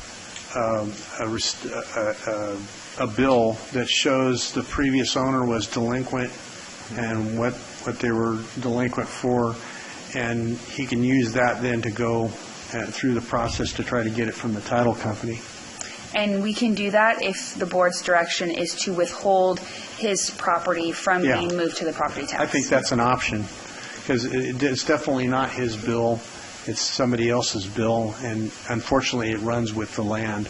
Do whatever you can to help them. And I'd say with this gentleman and the other gentleman, as long as they follow through on what they're supposed to do. So, but to specifically, because I think we should not put his on, give some options until, it's only been 3 months, so give some ability to understand the situation better. You can talk to your realtor, you can talk to the title company, and then, if it's not taken care of by next year, then it'll ultimately go on. But I think as far as with Michael Alvarez, he's offering up a payment on the 30th. No, he gets paid on the 29th. He'll be in to pay it on the 30th. If he doesn't do that, can we bring this back next month to put it on? The due date to get all this onto the property tax, our due date is the 30th of August. So we are cutting it very close with Mr. Alvarez. Yeah, if he pays it, it'll reflect being paid. Yes, it would. With no penalties. Well, he's proposing to pay it. But if he, I'm saying, this is I'll gladly pay you Tuesday for a hamburger today. Actually, Tuesday is today. I'll gladly pay you Friday for a hamburger. I just want to make sure that it's done, and that we're not just every year just pushing things off. This one's Mr. Ross is an obvious exception. This is asking for some lenience until that day. I want it to be paid that day. What happens if it's not paid that day? Supervisor, if your board elects to entertain to give Mr. Alvarez time till the 30th, it will be certified check or cash. Otherwise, I'll be in trouble. So even if we kept him on this to put a lien on it, if he comes in on the 30th and pays it, there's no lien, right? We don't record a lien. There'd be a lien for $0. That's correct. So we don't. If he's only asking if he was asking for the 1st of September, that'd be different. So I say just keep him on. Absolutely. And if he doesn't pay, then there's a lien. I agree. It sounds like a little different circumstance than the other gentleman, because it's $1,500. It sounds like they haven't been paying for a while. So, yes, Supervisor, we need to confirm this with the staff at the auditor's office and how their workload. You have your direction, right? Yeah. Okay. Sure. Thank you. Chairman, the motion needs to include. Did you want to speak? Those. Come on up. Good morning. My name is Luis Sanchez. I'm also being responsible for this utility. I'm actually renting my house out, and I had no idea that we were paying the utility services. But I'm also willing to pay for it today, if it's possible. I'm not sure what the amount is, but depending on the amount, I'm pretty sure to pay it before the 30th. What was your name again, sir? Luis Sanchez. Luis Sanchez. 224. If we can get all of his information and he does pay today, with your direction, we can withhold him from the property tax. If he pays, you can withhold him, Yeah. Okay. Is that good? Yeah, that's fine. Okay. Thank you. So please come to the 3rd floor. Anybody with any issues, come to the 3rd floor and speak with Public Works. Okay. So Chairman, one suggestion is to bring this item back after lunch if they have an opportunity to take care so your motion is accurate, or we can do it now. There's a simple way to do this. Okay. To move that we proceed with all of the proceed with the leanings. Anybody paying before the deadline will be removed from the list. Yeah, anytime between now and the 30th. Yeah.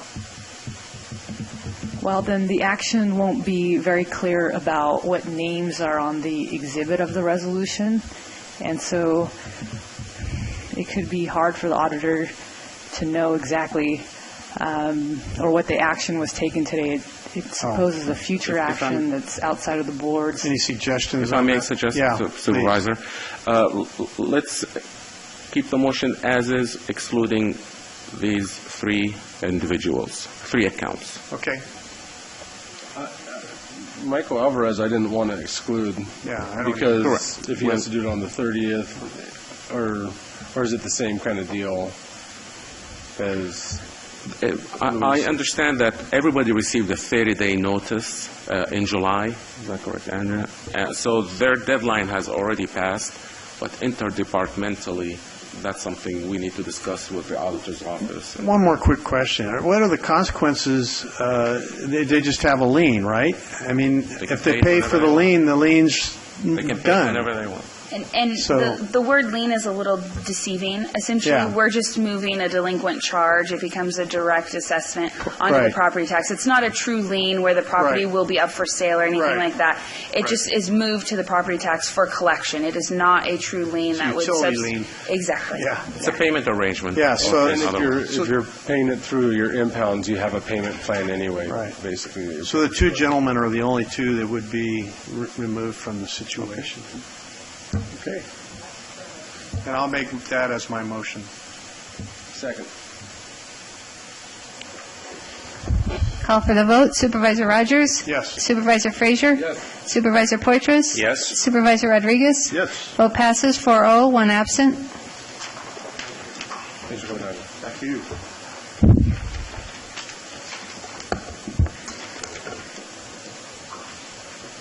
Thanks. 7C, Sheriff Coroner's Department. Discussion and consideration to authorize staff to apply for grant funds from the Domestic Cannabis Eradication Suppression Program and authorize the sheriff to sign the application. Good morning, Chairman, members of the board. The Domestic Cannabis Eradication and Suppression Program grant was first implemented in 2009. It's 100% non-matching and budgeted grant funds. It pays for all overtime-related marijuana investigations, crimes, flight time, equipment, anything related to marijuana enforcement. This year alone, we've seized nearly 100,000 plants, over 110 pounds of processed marijuana, nearly $40,000 in currency, 15 firearms, and made 33 arrests. Since the implementation of this program, we've seized over 1 million illegal marijuana plants, and again, it's 100% reimbursable, non-match, and already budgeted.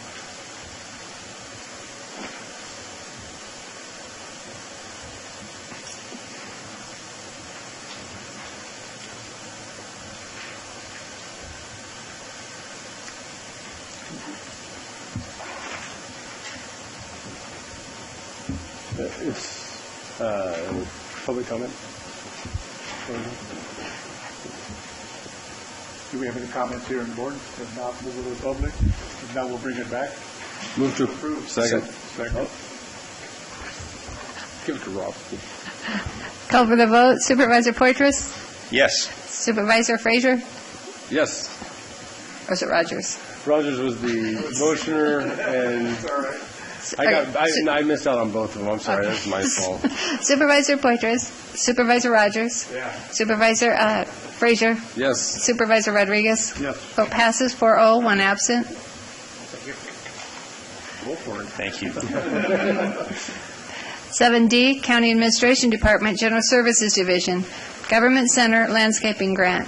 1, discussion and consideration of approval to finalize an application to the California Institutional Turf Replacement Program to replace turf and install drought-resistant landscaping at the Madera County Government Center, and authorize the county administrative officer or his designee to sign the documents on behalf of the board. 2, discussion and consideration of approval of an institutional turf replacement program landscape management maintenance agreement and service plan, and authorize the county administrative officer or his designee to sign the agreement on behalf of the board. 3, discussion and direction to staff to utilize the Habitat Corridor Project for landscape design services for the Madera County Government Center parking garage. Good morning, Mr. Chairman, members of the board. Maria Miranda with General Services. Before you today is approval of a grant application to the California Institutional Turf Replacement Program to replace the turf around the Government Center, as well as approval of a landscape maintenance agreement and service plan. The grant assists disadvantaged drought-stricken communities with funding and labor to replace turf with drought-resistant low-water-using landscaping. The grant is offered by the Department of Water Resources in partnership with the California Conservation Corps, and the program is specific to government facilities and nonprofit organizations. The grant also provides for a landscape architect to design the new landscaping at no cost to the county. And April Owens, with the nonprofit organization Habitat Corridor Project, has developed those plans for us. And I'd like to turn it over to her to describe the project in more detail. We have been designing gardens with California natives for about 20 years now. And for the past 2 years, we've been working as a not-for-profit organization called the Habitat Corridor Project. And we bring native plants to all throughout Central California to help increase biodiversity, to increase public awareness of these wonderful plants that they can use in their landscapes, and help out your communities with these plants. So if you look at the existing conditions sheet in the packet, I just was going to quickly go through what we propose to do, and we're going to take what happens with this project, this institutional turf replacement project, is the core members from the CCC come out and do all the work, so they're getting job training and learning skills while they're doing these landscaping projects. So they're going to come in and remove all the turf along the parking strips and protect all the trees. They're going to remove all the water-loving plants the existing plants you have here, and like I said, keep the existing trees as much as possible.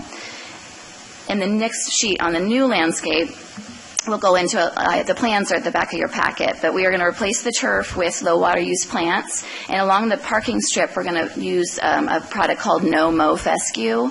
There'll be some pictures further on, but that'll help support the plants, those trees that are existing along those strips, and it's kind of a nice alternative to like the gravel like you have in the medians right out here, but we're really tying in the landscape to those medians, so it's not going to feel so different.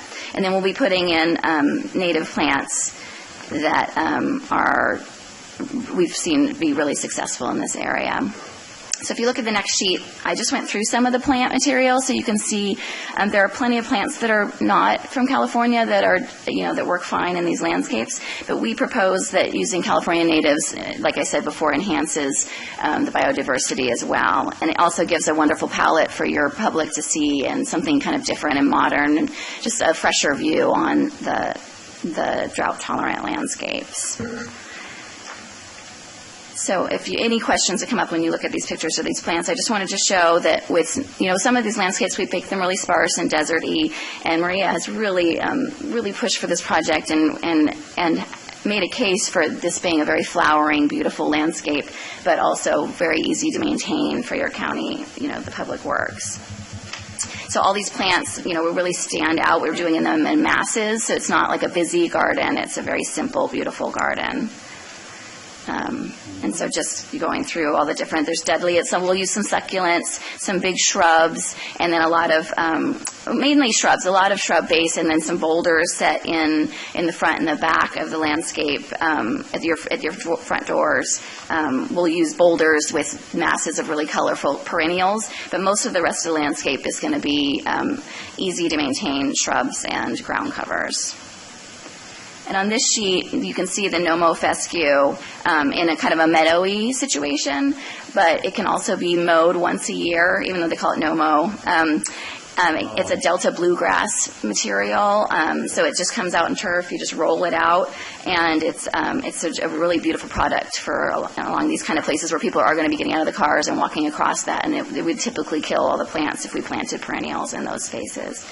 And then, as you'll see in the picture here, just tying in with the kind of boulders that you already have in the median strip, so it doesn't feel disjointed from what's going in, what's already here. How susceptible is the No Mow Fescue to weeds? It's great. It really outcompetes weeds. We'll remove the turf first, and then what happens, since it's a turf itself, it's so dense that it outcompetes the weeds really appropriately.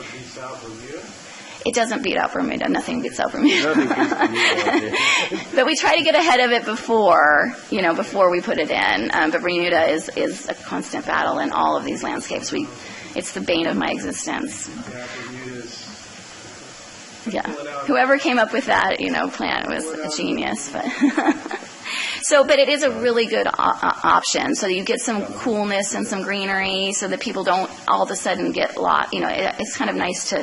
It uses, we're saving, I think, 80,000 gallons of water just with replacing your landscape here in front of around the building. And then there's just a few sets of plans that you can look at where, it's just the layout plans of the plants, materials. Any questions? Any question from the board? It's a beautiful design. In terms of this grant, though, because there's grants like this for homeowners too. Yeah. But they're really hard to get for a homeowner to go through them.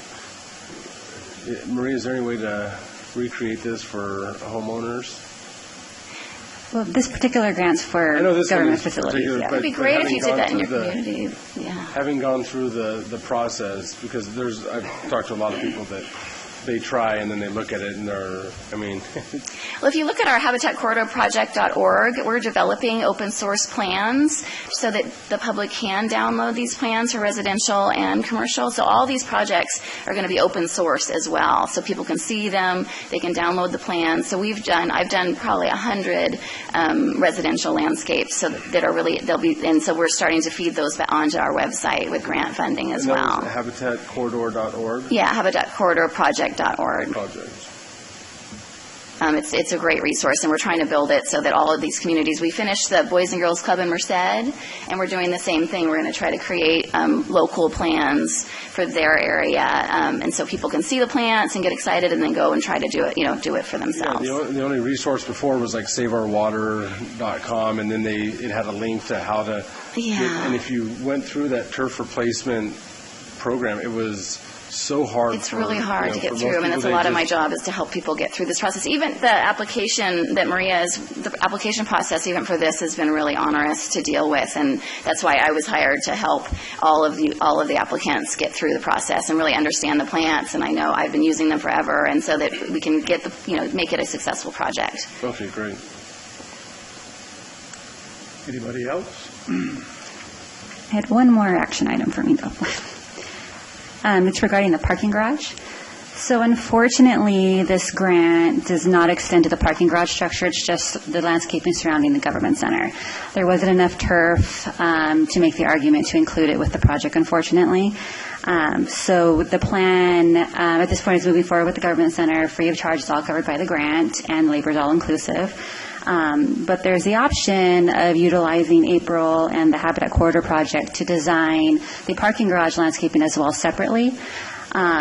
We can absorb the cost for April's time this fiscal year without coming back to you for any more funding, but depending on what the labor would be and the plants would be for the parking garage, there would be a cost to the county should we decide to move forward with also doing drought-resistant landscaping around the parking garage structure.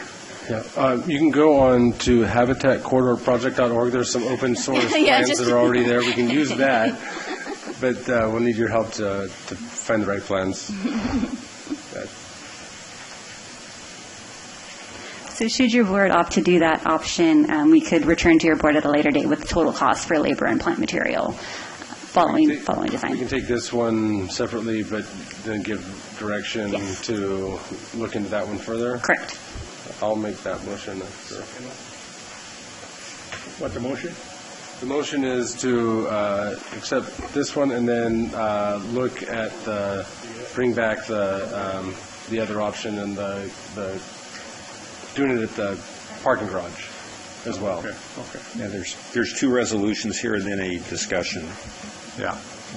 So the two resolutions are for this facility, and then the direction is for number 3, and Correct. That is to bring back costs, is what staff is, if I'm following all of this correctly. So the direction is to, yes, bring back the costs for the parking garage. That's correct. But no formal action on that item besides that, on number 3. That's consistent with my motion. So now it's the motion for AN or 1 and 2? 1 and 2. Okay, I'll second that. Oh, you did. Okay. All right. First, we don't have a lot of public. We'll go to the motions, take it to the public comments. Sit down, Matt. Now we'll take it back. We have a motion. Call for the vote. Supervisor Frazier? Yes. Supervisor Rogers? Yes. Supervisor Poitras? Yes. Supervisor Rodriguez? No, I just don't like that desert book. Okay, vote passes 3-1, one absent. I think it's a little bit premature.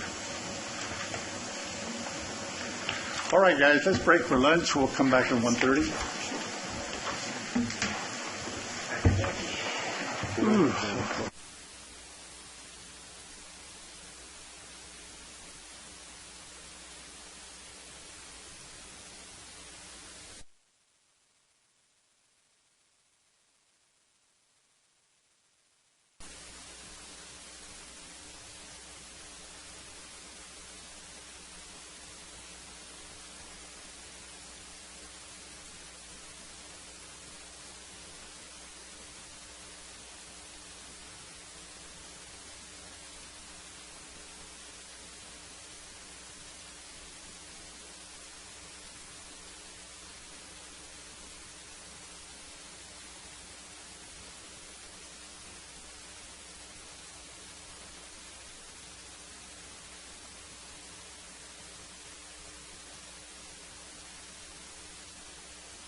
7E, Community and Economic Development Department, Planning Division. Discussion and direction to authorize staff to submit a rezone application to the City of Madera for the proposed Madera County campus site located on Road 28 and an annexation application to Madera LAFCO for all the proposed and existing Madera County campus properties.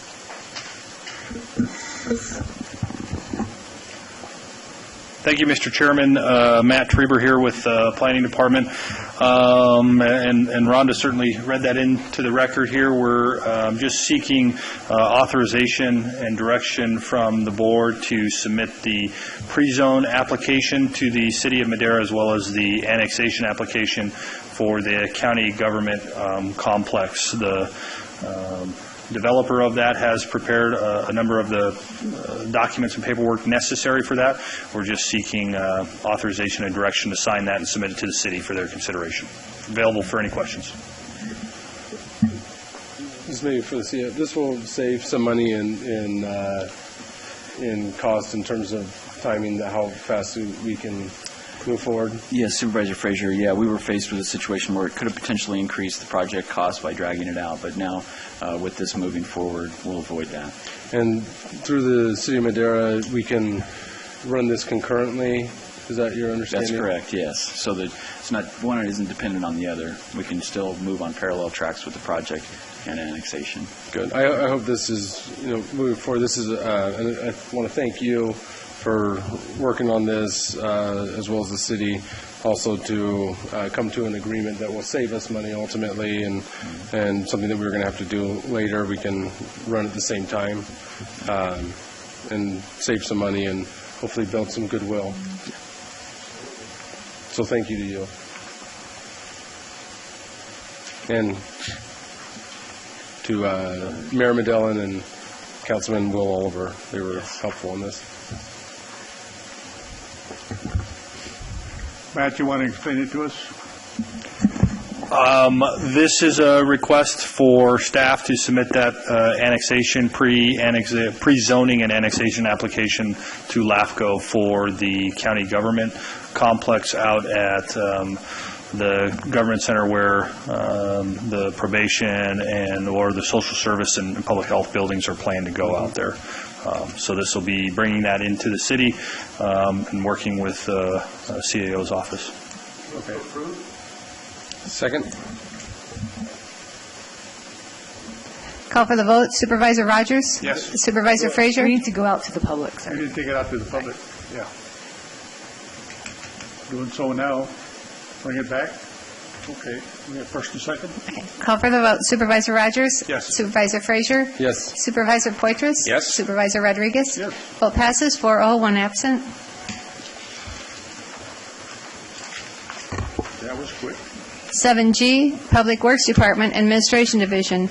Discussion and consideration of approval to grant Oscar Ortiz temporary additional compensation in the amount of $1,423.78 a month for performing additional duties relating to the position of Engineer 2, effective August 1, 2017. Move to approve. Second. Okay. Take it out to the public. We have to take it out to the public. We'll bring it back for motion.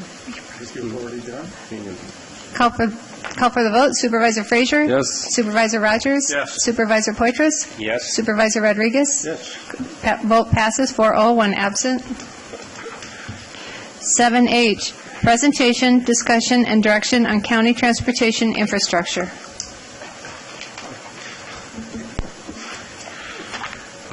Good afternoon, Mr. Chairman, members of the board.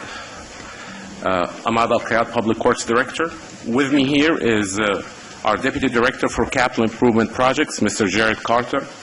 And we were hoping to have our Acting Deputy Director for Maintenance and Operations with us here today presenting, but unfortunately he's home tending to a non-work-related injury. We wish you, Phil, a quick recovery, and don't worry, we got this. We're here to discuss and seek direction from your board on county transportation infrastructure after we conclude our presentation to you and to the public we will be here to take all your questions and concerns. To give you a little background, in May of 2016, the Public Works Department presented information to your board concerning the status of the county's transportation infrastructure, its roads and bridges, and discussed various completed and planned capital improvement projects, as well as maintenance and operations activities for transportation infrastructure. And also during our April 2017 management workshop, your board identified roads and transportation infrastructure as one of 6 priority focus groups for the 2017-2018 fiscal year. While the efforts of this focus group for this area are currently underway and progressing, the department felt it would be worthwhile to provide an update presentation on the transportation infrastructure to help inform the board and the residents about the status of the existing transportation network, along with current and future efforts and options to preserve and improve this asset. The Public Works Department is responsible for maintaining approximately 1,511 miles of roads throughout the county. The department is also provides maintenance services and improvement projects for road maintenance districts, which account for approximately 400 miles of roadway. In addition, the department is also responsible for maintaining 144 bridges. Today, we will present to you some information about the county's existing transportation infrastructure and our efforts to maintain and improve this asset. We will talk about funding for those efforts. We will discuss some maintenance treatment options and its hierarchy. We will inform you about our recent, current, and future capital improvement projects. And we will talk about our current project selection and its limitations. And finally, we will discuss some strategies moving forward. And after this presentation, like I said, we're here to take all your concerns and suggestions. And with this, I'll give it to Mr. Carter. Good afternoon, Chairman, members of the board. Jared Carter with Public Works. Well, as Ahmad mentioned, we're here to talk about our infrastructure, our transportation infrastructure. Let me make sure this is working. I don't know that it's so not advancing. Let me see.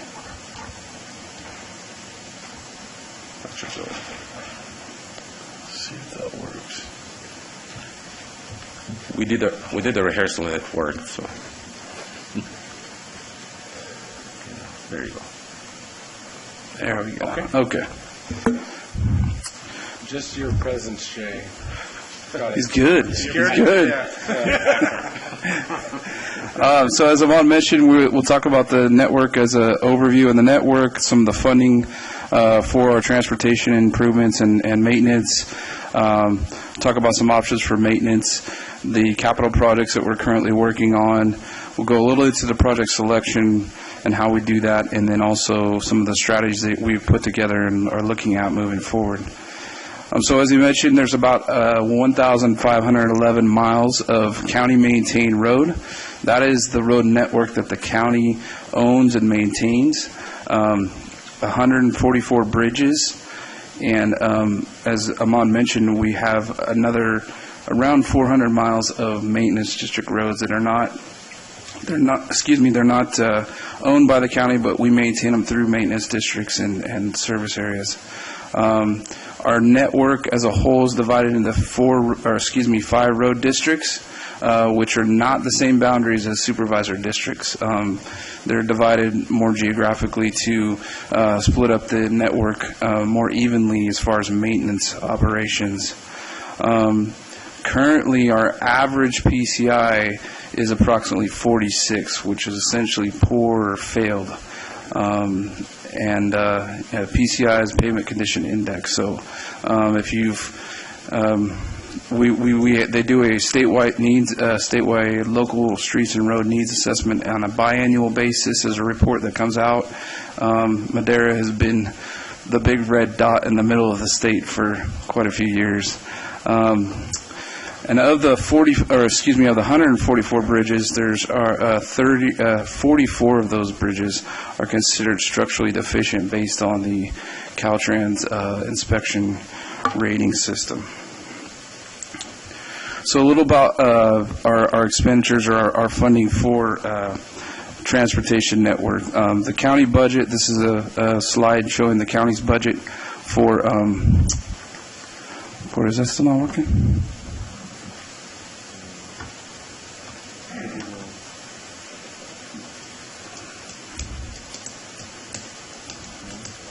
What was that? Yeah, it's there. It is. So the budget for road and transit of the overall county budget is about 7.4%. That includes our road maintenance and transportation infrastructure, as well as transit for our public transit facilities. And then on the revenue side, you can see that the overall revenue that comes in as the overall county budget is 7%. So essentially, all the funds that come in for road and transportation costs are offset by revenues that come in either through various funding sources from the state or federal levels. So as a clarification for those looking at home or get a copy of this, the recommended 2017-18 expenditures for roads is not $294 million. That's our total budget. Correct. Yeah. This is just the overall county budget to show the percentage of that budget. Yeah. I just want people to know that we don't have. Yeah. We have a problem. It's not that big. Yeah. No. I don't think. Yeah. It's it comes out to be about a little over 20 million. Is what the actual funding is for that. So, is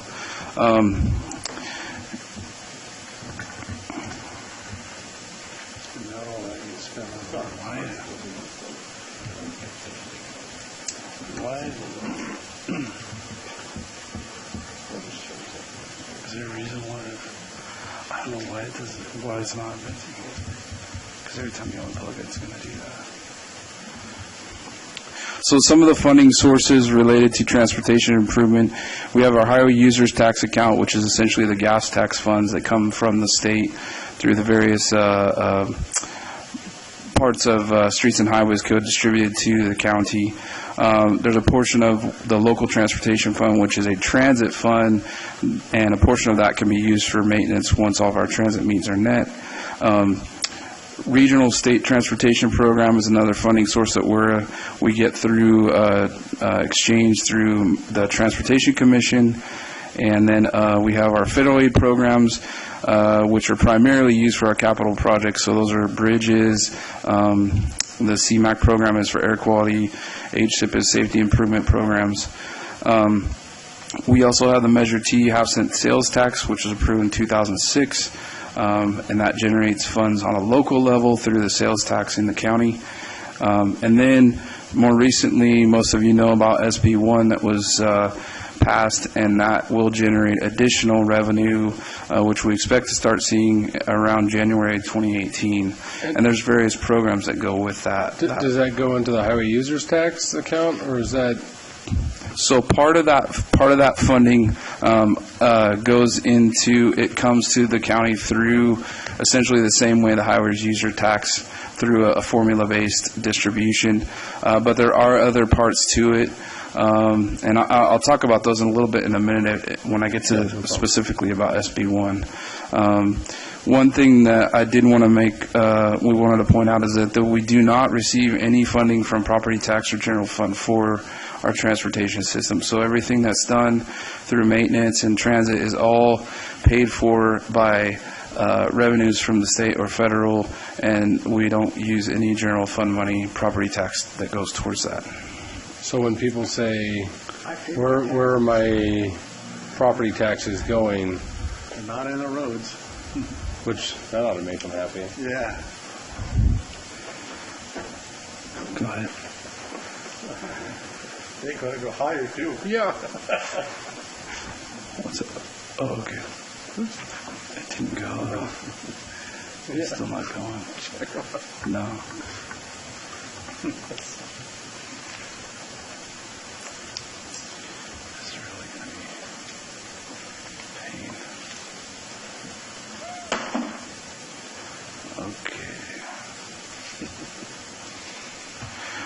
So a couple of the specific funding sources, the highway users tax. This chart kind of shows what has happened with the highway users tax over the last 5 years. And you could see that it's significantly declined over the last several years. And primarily that is due to the more fuel-efficient cars and alternative vehicle cars alternative fuel vehicles that don't require use of much gas. So when your primary revenue sources is coming from taxes on fuel, if fuel's not being used, then it depletes those funds, and I keep on hearing that, and I think it's correct. I think there's a lot of logic to that. But do they have is there any way to find out how many gallons are being sold now in the state? For some reason, I just don't trust the state that's the real source of the problem. I think they found that as like a convenient solution or a convenient truth, right? That's a question for our state legislators. I'm sorry. Yeah, unfortunately, I'm not the one who determines how much gas gets sold. Yeah, I know. Keeps track of all that, but was that like a flat gas tax on gallons, or is that like for the price? Does that fluctuate with the cost of oil? There's a couple different factors, from what I understand, that go into that, and there was some stuff done at the state level a few years back that made some tax swaps on fuel, and to be honest with you, it's pretty complicated, so I don't really know all the ins and outs of it. I know. But we do know that in theory, I think you could agree that if cars get 50 miles to the gallon versus 20, they're going to go a lot farther without having to buy fuel. And so, I'm sure that has something to do with it, maybe not all of it. But and there's also a lot more cars on the road. Does it have anything to do with excise tax? Because I know that was a big issue where, the excise, because of the formulas and all that, then the excise tax really dropped significantly, and so that's our price of fuel dropped because of that. Right. Yeah, and I believe in SB 1 that some of that legislation resets that number, okay, and then puts in an automatic escalator on that, okay, so that it increases and goes up automatically, which it hasn't been doing currently. So.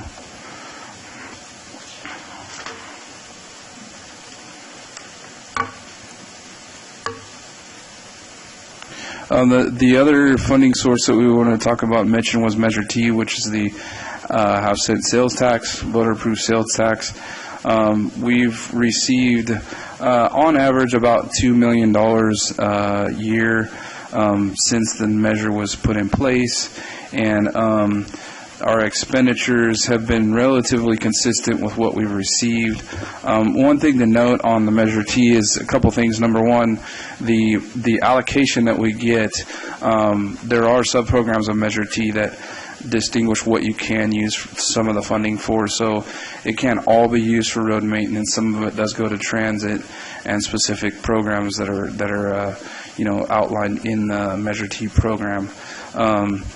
And the other thing, too, is that the funding for Measure T does come in arrears. So when we get an allocation, or estimate allocation for a fiscal year, we will collect that quarterly over the year. So we won't actually have the funding for that fiscal year until the end of the fiscal year. So most of the time we're working 1 year behind, I guess, in the revenues. Our revenues for 16-17, we're just now collecting the last of those through our MCTC folks, and so sometimes when we're looking at using those funds and we have to program them, we're programming a project, but it may not get done that fiscal year. It would be the next fiscal year once we have that funding available to actually use and spend. So that's one thing about Measure T. The other one is SB 1, which is a more recent one that most of you are probably familiar with. And And again, there's kind of multiple parts to SB1. There is what they call the local streets and roads portion of it, which comes through the formulas through Streets and Highways Code, similar to the highway user tax funding. And then there's also a couple other programs that we as a county will be looking to take advantage of. One of those being the local partnership program, which is specific to self-help counties that have sales tax measure for transportation. So essentially, it's like the previous Prop 1B program that allowed agencies to apply for match funding, one-to-one match funding for projects.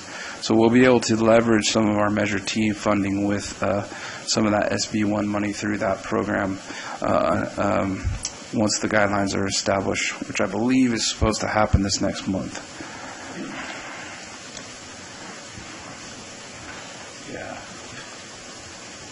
Question for you. How do you determine which roads to repair or replace? What's the formula there? Well, Mr. Chairman, we will touch on this. And how much money do you have on that fund? You know, do you have millions and millions of dollars in that fund, transportation fund? No, we don't. Okay. Let's go back to the first question. How do you determine which roads do we fix? This is a coming slide. We can continue with the presentation, or... Oh, you're going to be getting to that, right? Correct. We will be getting to that, Mr. Chairman. All right. Yeah. But make it simple, okay? Sure. It's a question that is highly anticipated, so... Okay, so I'll just basically, our approach to maintenance and treatment options, what to do when. So depending on the foundation of the pavement preservation, pavement maintenance involves doing the right treatment in the right place at the right time. So to achieve this, good management and understanding of the choices are required. And then these are some examples about pavement maintenance and so on and so forth, and its hierarchy. If we have a certain treatment that could be done cheaply, of course that will be the route to go, but not in the account of being preventive or spending more money in the future. So this next slide basically is just a little table. And we have 4 different categories for maintenance activities. It's demand, routine, preventative, and corrective. So demand maintenance is performing a technique to correct a hazard or meet a service request. Pothole patching and in the spring is our most common form of demand maintenance. Routine maintenance is performed on a routine basis for operational reasons. Examples include mowing the grass, cutting shoulders, and striping center lines. So they're ongoing. Preventive maintenance is the application of a treatment before significant deterioration occurs. It typically extends the life of the pavement and is usually planned. Surface treatments are usually considered preventive maintenance. And then corrective maintenance fixes pavement failures after they have occurred. They are generally more costly than preventive maintenance. And with this, if now with the new developments that we have throughout the county, for example, with Riverstone and other districts of the Sorovia, we try to be involved from the beginning and give their roadway or their road network a regiment, or maybe we created a special treatment schedule. We put all the roads on so that we're getting them new, and then we say, okay, we would love to have, for example, a fog seal at age 3, and then we will do a slurry seal each 5 years or a chip seal, and this will prolong the life of the road. And not only would we love to, but there's a funding mechanism to do those, right? This is now that we know how not to do it, anything we're doing forward, is that what you mean? This is exactly what we mean. So everything will be properly assessed so that we have the ability to do what we need to do to preserve that road. So it will all, as you see with the CFDs and all that we've done. So we're learning. Maintenance treatment options. The first step is to evaluate the road and do condition survey to determine the extent and severity of each type of pavement distresses shown. Then we ask ourselves the following questions. What kind of maintenance can fix the defect found? What repair, if any, will extend the life of the pavement? And then which application or technique will be the most cost-effective? And again, so you can see I may have a hidden agenda here, which is I'm trying to promote our efforts for a asset and pavement management system. So I'll just be blunt and just plug it here right now. So all these questions will be provided for us once we have a good, properly controlled pavement management system where the computer will tell us what to do and when. So also timing of treatment activities. As you can see, prevention is cheaper than a cure. So this is the same thing with our road assets. So this gives just a quick illustration of what it would cost us per square yard, depending on when do we intervene. And this one. So pavement solutions, we have, of course, a menu of maintenance solutions, treatments that we can do. Treatments are proposed depending upon the condition of the road. Seals typically preserve a decent road, and overlays repair the surface damage, and then full depth reclamation are used when the foundation of the road or the subbase has failed. And with that, I think I'll take the next one. Yeah, so I think we got this working better now. So we talked about some of the treatment types, and here's a table from the 2016 local streets and road needs assessment that gives an idea of what the costs are per square yard for various treatments. And they broke it up into different categories as far as major and local roads, just to kind of distinguish, because typically major roads require a little bit heavier application than local roads due to the traffic volumes. So just taking the cost for preventative maintenance, for 1 mile of road, using the local road figures, you can see that 1 mile of road is about 14,080 square yards. So if we were to do the preventative maintenance treatment on that, it's about $60,000, a little over $60,000. For a thin overlay, it would be about $276,000. For a thicker overlay, $409,000, and then a full reconstruct is about almost $900,000. So you can see, kind of get an idea what the cost per mile does when you start letting your roads go to a point where they have to be reconstructed versus in the preventative maintenance stage. In the preventative maintenance, how long do you get out of that versus a thin overlay? So it kind of goes back to what Amal was mentioning earlier. It depends on when you do it and what the condition of the road is. But typically, fog seals and slurry seals, you can extend the life for anywhere from 2 to 5 years, depending on the existing condition and what the traffic volumes are. So there's a lot of different factors that go into how long that will last, based on where it's at, what kind of traffic it's seeing. But preventative maintenance is designed to extend your road life, like I said, 2 to 5 years, anywhere 2 to 5 years, and then that way you're keeping it, you're keeping up in a good condition versus letting it get down to the condition where you would have to. And a thin overlay would get you about the same 2 to 5, right? It might get you a little bit more than that. Just because it's a thicker lift. So they will get you a little more service life, but it really just depends on what you're putting it on in that condition. And that's why we want to try to make sure that the treatments we're choosing are the right treatment at the right place at the right time, because we don't want to put something, we don't put a slurry seal on something that's failed. So if you've done the preventative maintenance, then your thin overlay is going to last you longer than if you hadn't done the preventative maintenance. Sure. Yeah.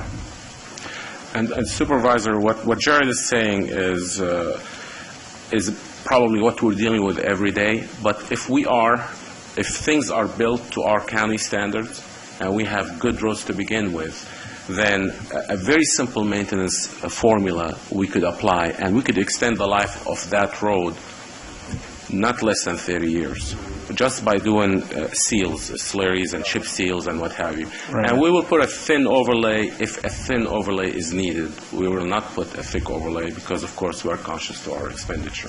Supervisor Rogers? Yeah, it seems like at some point you reach a level of catastrophic failure where you're chasing your tail and never able to catch up with it because you're putting money into a bad road, and what needs to happen is that road needs to be rebuilt to begin with.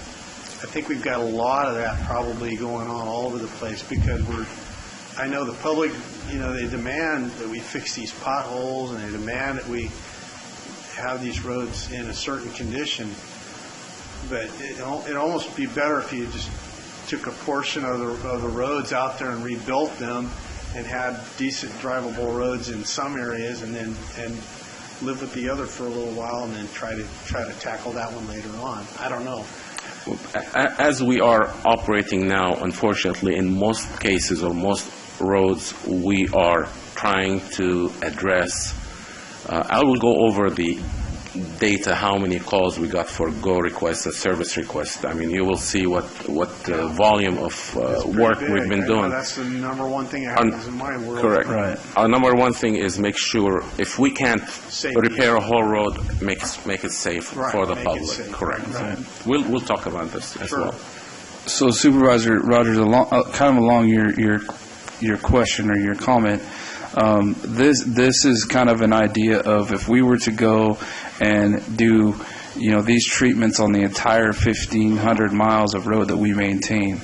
So just to do, let's just say a preventative maintenance seal, you're looking at $91 million, or a thin overlay, $417 million, or in our case, as you mentioned, a lot of our roads are deteriorated beyond the point of, we'll say, no return. So reconstruction is most likely what really needs to happen to make that a road that we can then maintain and keep up with. So, you could see there that it's over. We're looking at over $1 billion to make that happen. So if anybody has $1 billion sitting around, I wish I did. We can't even get $1 billion to build a dam. We would really only need about 95% of that, so we're looking at maybe $999 million. Yeah. Okay, so moving on to some of the capital projects. So capital projects are primarily not maintenance related. These are improvements to things like either pedestrian facilities, operational improvements, things like, you can see some of the projects here. So the roundabout in North Fork is one of the projects. The Midtown Connector up in Oakhurst, improving circulation up there. Traffic signal there in Madera Ranchos at 36 and 12 and a half.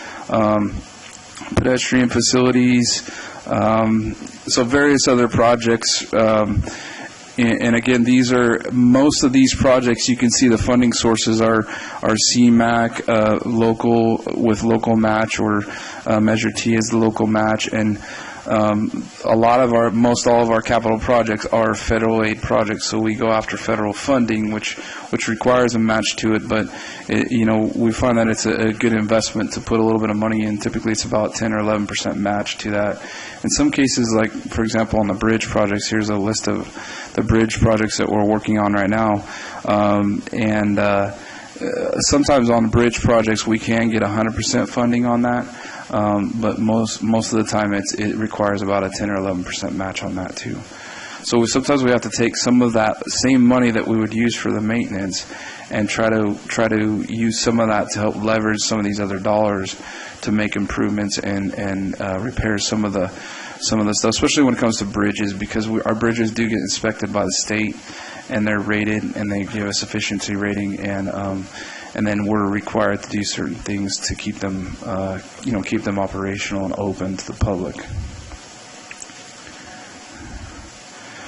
So, Supervisor Rodriguez, you asked about project selection. So here's kind of an outline of what we do to evaluate where the money goes. Obviously, like we talked about, condition of the road is a big factor. But in general, the first thing that we would look at is our traffic volumes and where are our traffic volumes.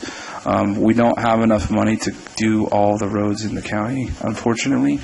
And so we definitely want to look at where our traffic volumes are to make sure that we're keeping those facilities up to a certain standard so that we don't end up in a situation where we would have to fully reconstruct those, because they would be very, very costly. We also have guidelines that from the different funding sources that give limitations on what we can do with the funding. So I mentioned CMAQ earlier.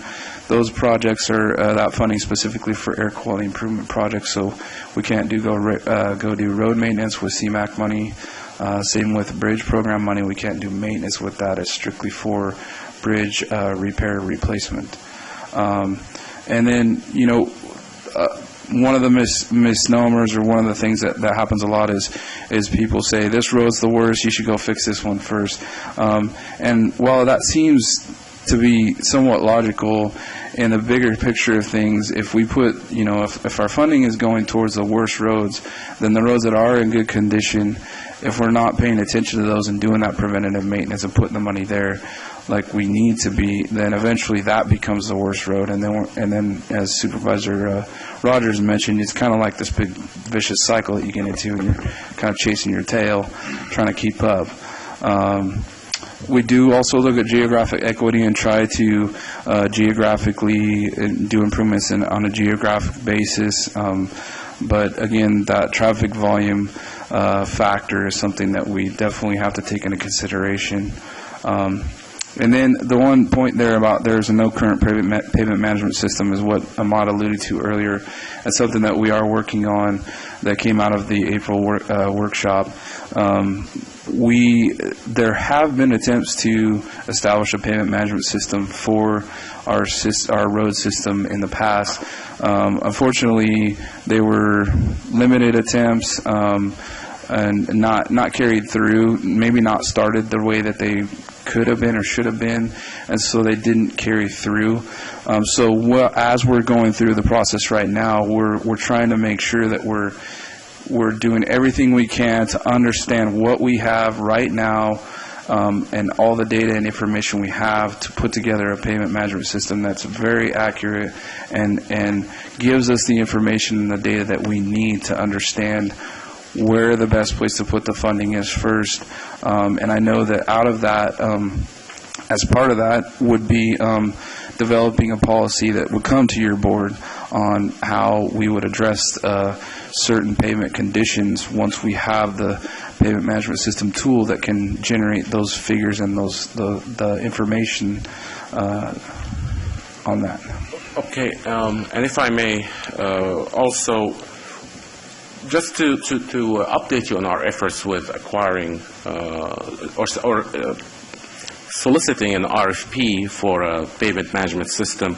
If you recall, Supervisor Frazier, we hired a consultant to prepare an RFP for consultants. Yeah. And it, again, I mean... a consultant. Yes, sir. A consultant about consultants. We've already received their draft report, and their findings were... I mean, it really made us understand exactly what our need for Madera County and our specific situation on our pavement conditions and our bridges and all that.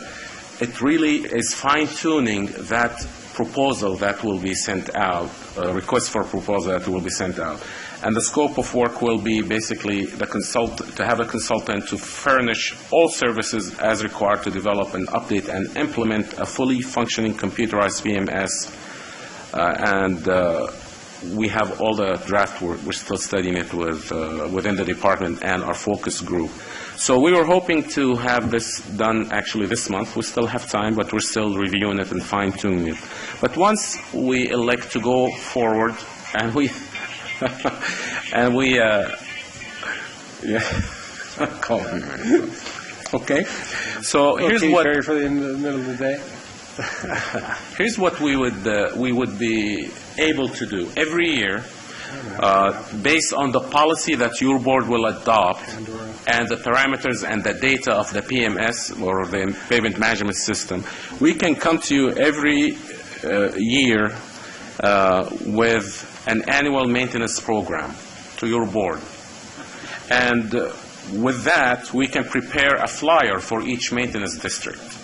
We can send it to every ratepayer, which shows exactly what our intentions or what are we able to do for you this fiscal year, and so on and so forth. These could be posted in our website, and it's clear for everybody with all the answers. And most importantly, it will take a bit of a burden off you, gentlemen. It'll take the emotion out of it. Correct. I mean, we have basically a scientific method that tells us, pay attention here, don't worry so much there, we're okay. But this going on, of course, with our maintenance programs will still go on.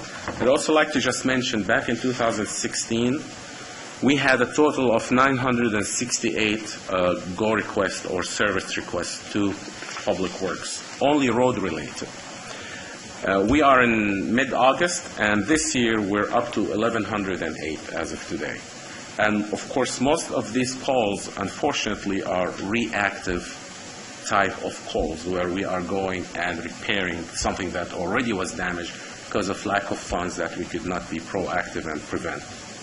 So, with that, I guess... Which compounds the problem even more. Absolutely. Again, prevention is cheaper than cure. Right. I forgot to recognize Troy with MCTC. He's here also. Just thank you for telling. Yeah. Anything else? So just to finish up some of the kind of the same stuff that Ahmad's sharing, moving forward, some of our strategies are obviously developing the very sophisticated payment management system so that we can have the data that we need. And then also public outreach and education, developing flyers and information to provide to constituents so that they understand, what we're working with and what we're moving towards as far as road maintenance and transportation network maintenance. We do have some of our public reporting tools, the Go Request app that we're able to, as Ahmad showed you, we're able to track those service requests, and folks can send in service requests literally from their phone wherever they're at in the county. And that's very helpful for us for tracking purposes, and it expedites the process. And then just continuing to seek other funding programs that we can leverage our dollars with and try to grow those. I mentioned some of the federal aid project funds that we use. And again, SB1 will have the opportunity for us to leverage some funding through there. So we're definitely looking at that. And then lastly, public-private partnerships is something that we've looked at and we have used in certain areas. So that's something that we're going to continue to look at and work with residents and certain folks who are willing to come and partner with the county on how to make some improvements in their area. And I believe that's it. So we're available for any questions. I was going to make a comment on public-private partnerships. I've had several in my area that were very successful. On Avenue 14, we had some farmers step up and provide material, and we did the work, and ended up paving quite a few miles of road. That was 2 miles of road, and Supervisor, we like to see these things because, for example, if somebody comes to us and they request us to pave the road in front of their house, our first question is, we'll go through the criteria, and we could say, I'm sorry, but you're the only house on this road. So it will fall low in our priority list. Right. But if it's somebody who comes and say, pave this road, and we'll say we can't funds and the whole explanation, then they would say, we will put the money up. We will gladly entertain, we will gladly look into it, right, and we have a project basically. And if you go check that work on Avenue 14, it's really nice, really great. Nice looking. Supervisor Poitras. Thank you, Mr. Chairman. Thank you so much for the presentation. And Jared mentioned the education part, and that's really going to be key because Supervisor Rogers and I know the rest of my colleagues, it's probably the one or two biggest item that our constituents talk about and question and don't seem to understand. And so what you're talking about is going to be great. I think the sooner the better, and it's something we can take out on the road, talk to groups, and make them aware. Recently, I think it was as of July 1st, the City of Madera it was a program that was approved a few years ago to increase water rates to take care of old infrastructure and to build a new water tank and things of that sort. Well, nobody noticed too much about the increases in water rates until they got their August bill, maybe even their July bill. And what had happened was 2 years ago, the rates had gone up 20%. Then last year, they went up 30%. This year, they went up 20%. And, of course, nobody was using water earlier this year. And now, the summer hits and higher water use and a higher water bill hits. Well, everybody's outraged. What's going on? Let's march on City Hall. And, and what happened was, though, the city went out and on Facebook and something they could email, that really, really nice, concise, easy to understand and read story about what the deal was. And this was actually assuring people this is the last year of increases and why they were doing it. Because, it's nothing, all over this city. We've got infrastructure that's crumbling, and some of it's 80 years old, some of it's 100 years old. It needs to be replaced. And this way it can be replaced. I know the city of Los Angeles has like $15 billion in infrastructure that needs to be replaced, and it's good luck in trying to replace that. But it was a great message, very concise, right on Facebook, something that could be sent out. And I saw that where people were complaining, they were sent this little piece, and afterwards, okay, thank you. And then that was it. So that's why that's so important to get that out. And I know we've got in the works, our public information team is working on ways to be able to dispense that information. So very good. Thank you. What Supervisor Poitras said, it's the nail on the head, because I took a drive yesterday out in the country. And the reverse side of that, not in the country, but within the city limits, and what's happening, a lot of low-income people in the east side, they quit watering. They quit watering completely. There's no lawns.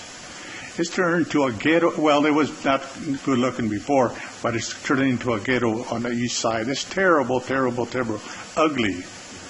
But on the split pine, what I was talking about, I see lists here of roads.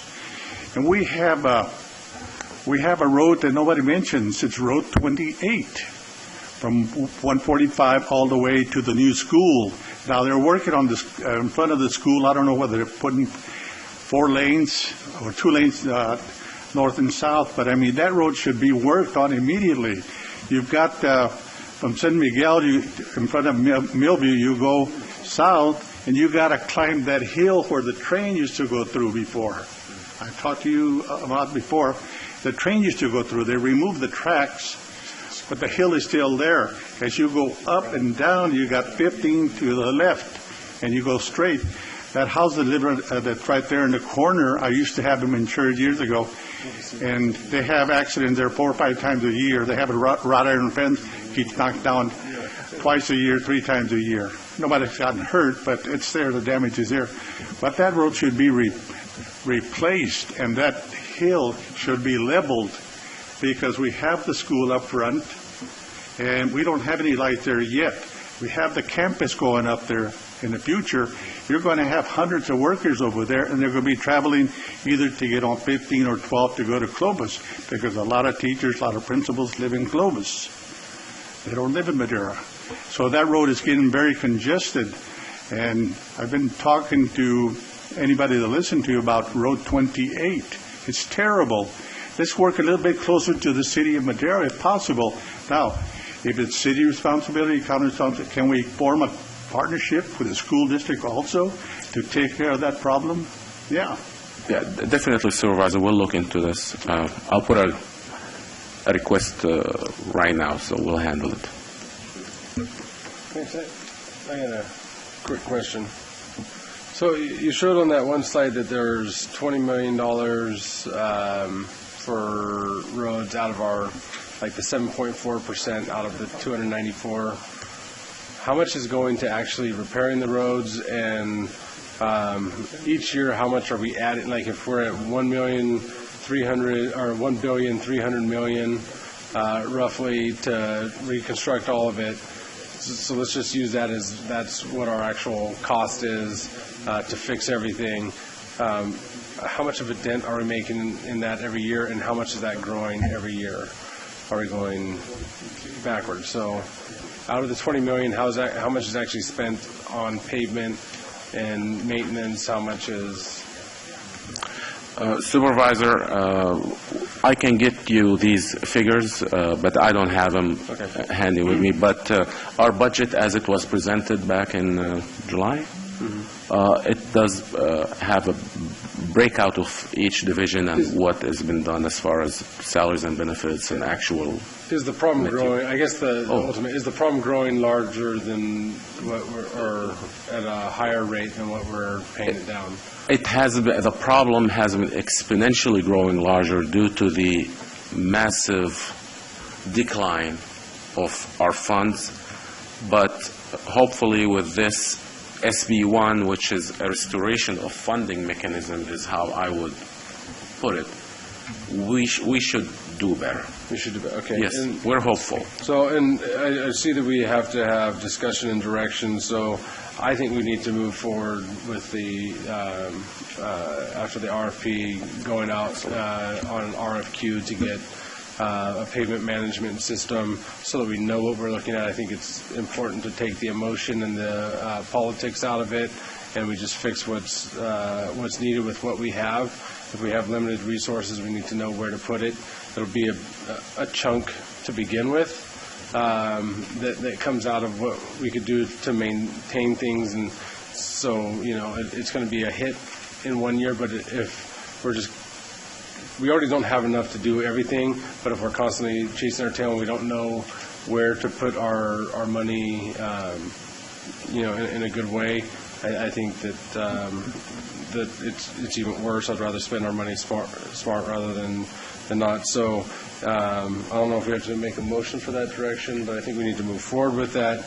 And then if I can get those numbers just at another time, that's fine. But don't spend too much time on it. Focus on the roads and not my silly request for more numbers. Yeah, I think another aspect of this thing is that decreasing our actual inventory is an option in some regards. I know in District 2, there's a lot of roads that don't go anywhere. Repairing those roads is not an option at this point. And we've had a few requests to abandon public right-of-ways. And I know the process is a bit onerous. I mean, that's not anything on your part, but if there's anything we can do at all to make it less cumbersome, less onerous to abandon roads, that it's just logical that we do so. We need to step up and try to make that happen, because I know there's just no way we're going to cover those roads. A lot of them are never going to be repaved. They're going to be. It's just something really that should be ground up and left as a gravel more than a road.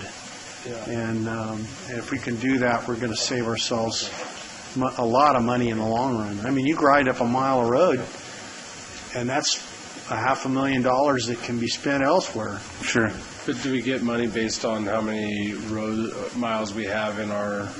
That's correct. So it is kind of a double-edged sword, because your maintained mileage is a factor that goes into your gas tax funding. But what I would say is that Well, a couple things on your comments, Supervisor Rogers. Number one, the vacation process. That's governed by Streets and Highways Code, and there's a few different ways to do that depending on what the status of the road is. Okay. If it's county owned and we own it in fee, it takes a little more to go through that process. If it's giving public funds. Correct. Yeah. If it's an easement, if it's just a reserved easement for public right-of-way, then that is a different process. And I know we're working on one right now out in your district that will vacate several roads. To your comment about gravel roads, I was looking at my calendar. I actually have a webinar tomorrow about unpaved and stabilizing dirt roads. And that is something that agencies are looking more and more into doing with roads that they just can't put the funding into, don't have the means to maintain, and return them to. Sure, yeah. So you return it to gravel condition. There's some things that you have to look at in terms of there needs to be some sort of mechanism to keep it maintained and safe, because it is a public travel way. And so there are a lot of techniques. This webinar tomorrow is going to talk about a lot of that, but there are techniques that they're developing more and more to put roads back into gravel or dirt roads that, but stabilized in a way that traffic can still use them without being unsafe. Yeah. Well, thank you. Thank you for your presentation. Do you have direction? Yeah. Okay. You're good on direction? Yes. Yes, Supervisor, we are clear. Thank you. Very good. Thank you.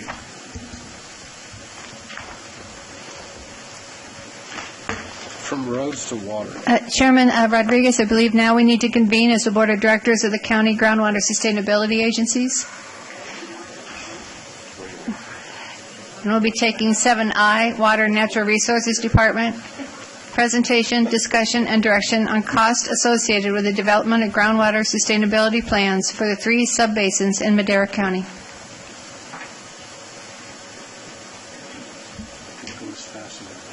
No, I blame you for saying that. I jinxed it on you. I shouldn't have.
Costs too much money to drive on our roads.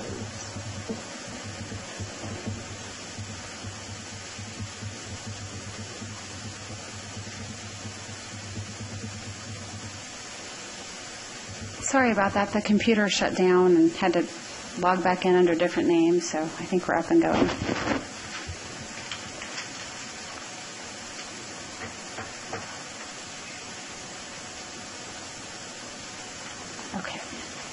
Okay.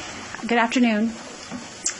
We have a presentation today from the Water and Natural Resources Department. My name is Julia. I'm the director of the department. I will be giving an overview of what our options are as we move forward. This presentation is only going to be done one time. It applies to all 3 of the GSAs, all 3 subbasins. So you only have to hear it once, and I've included information for all 3. As you know, we are now in a new phase where we are looking at writing groundwater sustainability plans, and they are, by some perspective is a little expensive. The staff report indicated they're estimated between $1 million and $2.5 million to write. I don't think we'll get to that high number, but I'll describe where I think we may be and where we hope to be less. But the agencies are working together to figure out how much this will cost. So just as an overview for those people who are listening at home and may have not heard this before, and just to give some background, Chowchilla Subbasin will have 4 agencies, and they'll write one plan together, one groundwater plan. The Madera Subbasin will have 7 agencies, and there'll be 2 plans. That's okay. One plan will include 6 agencies, and the New Stone Water District has chosen to write their own. And then the Delta Mendota Subbasin has many, many agencies, and there'll be several plans.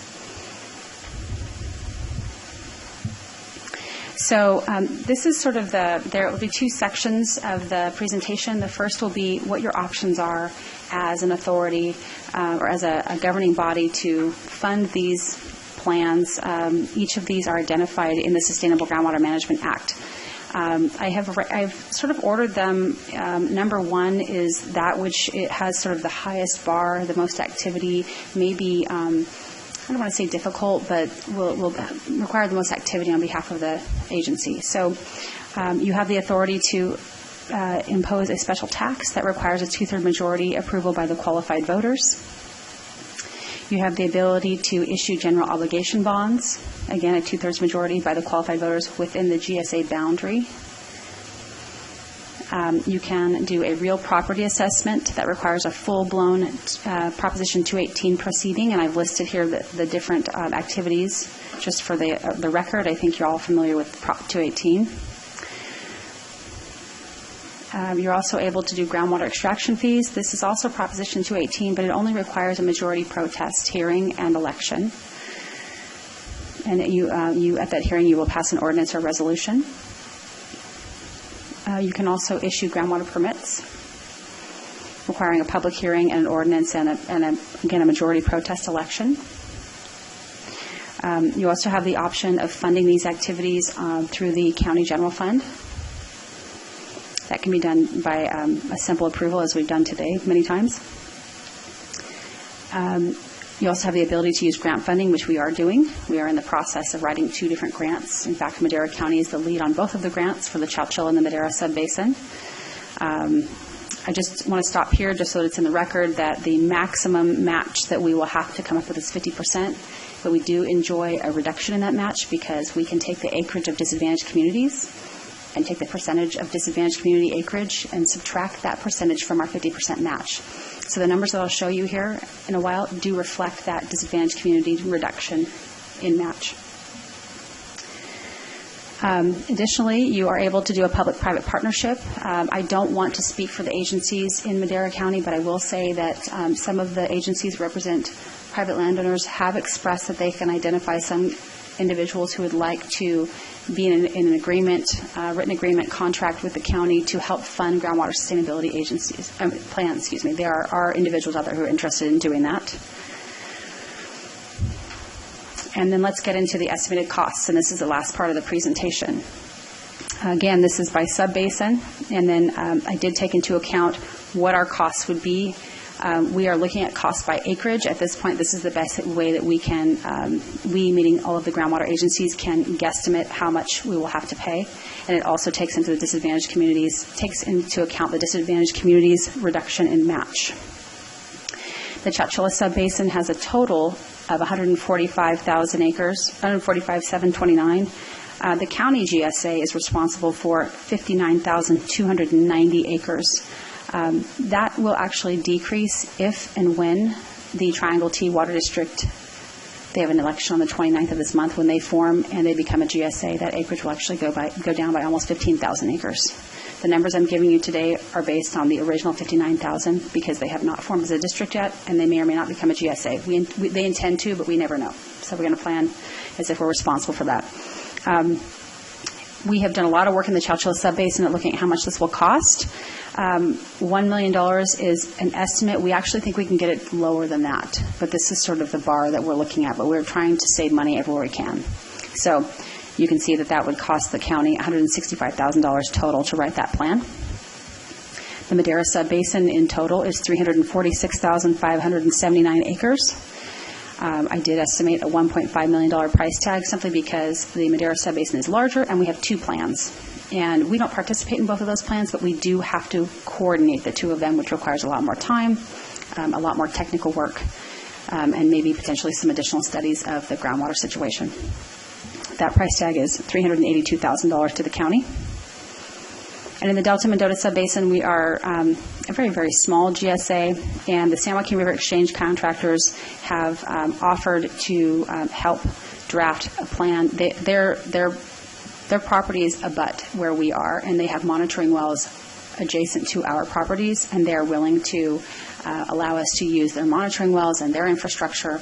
And I estimate that our cost will be roughly $20,000 to partner with the exchange contractors to get that written. So what does this mean? On a larger scale, this is the last slide. So the total price tag for writing 3 groundwater sustainability plans is about $567,000. And I broke that down for you on fiscal years. So you can see fiscal year 2019 through 2020 is small because the process is supposed to be finished by January. So it's not a full year of work. And so that concludes my presentation. I know that the agenda says that there was a presentation, discussion, and direction. I went ahead and added direction in case the board wanted to give direction today, but this was really meant as a workshop and to answer any questions because some of this can be complicated. But I'm happy to take any questions from the board. Dave? I know there are other agencies involved in writing the plan, and is this supposing, I'm sorry, is this supposing our part only or including the entire ball game?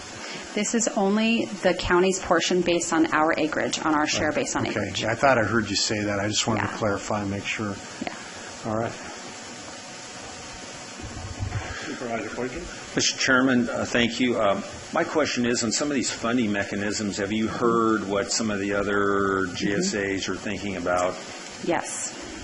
And what seems to be, is there... The groundwater extraction fees seem to be the way that many of the GSAs are going. What that requires is we would have to hire a consultant to create a nexus and do a study of the rate. Typically, it's not done by parcel, it's done by the service. So what it would be looking at the type of crop that you're growing and how much water you are supposed to be using, or that you extrapolate they're using, and then a fee would be assigned based on the water service. Mm-hmm. But that does cost money. It's about $25,000 to have that rate study done. Okay. Yeah. And do you have a recommendation? Well, I mean, I would say that this is the most conventional, that groundwater extraction fees, number 4, is the most conventional way. And it's if we do it through a 218, we cover ourselves. Our liability is pretty clean. Mm-hmm. Is that true, Council?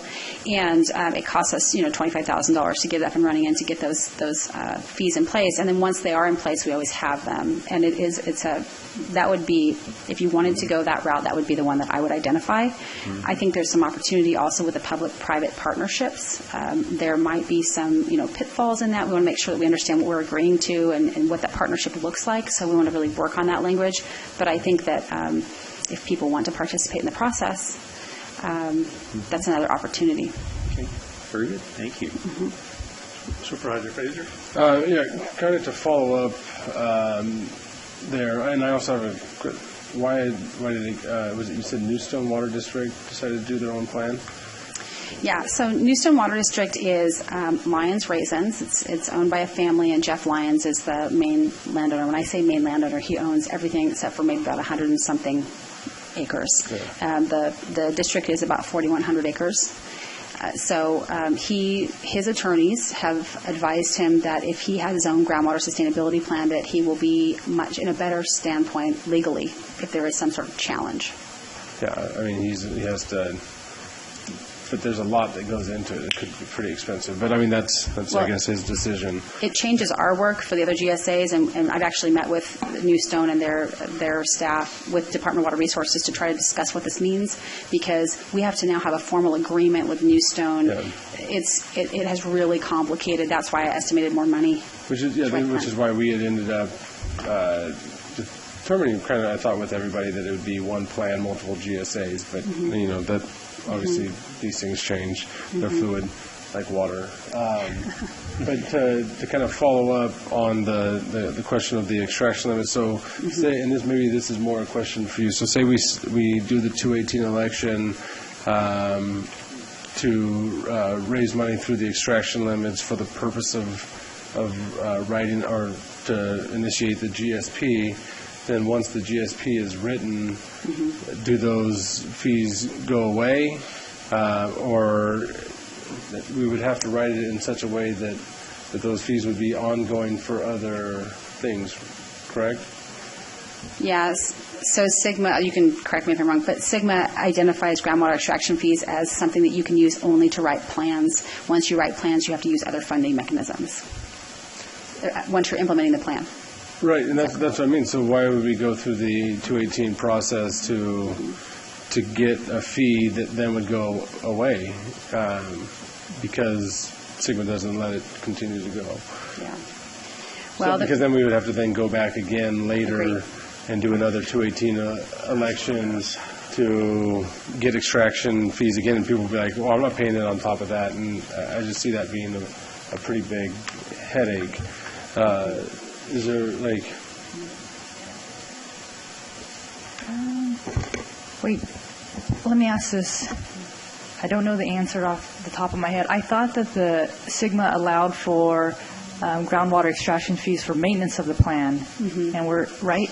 Yes. Yes. So you're correct. I'm sorry, I was letting you finish. You're correct. So every 5 years, we have to do a reporting of the plan, a technical report of where our groundwater levels are, and then also improve the plan any way that we can. And so I believe that money can be used for that as well. Okay, but how does any of that money get us into sustainability other than administrating Well, no, the we're plan? just talking today about writing plans. Yeah, I know.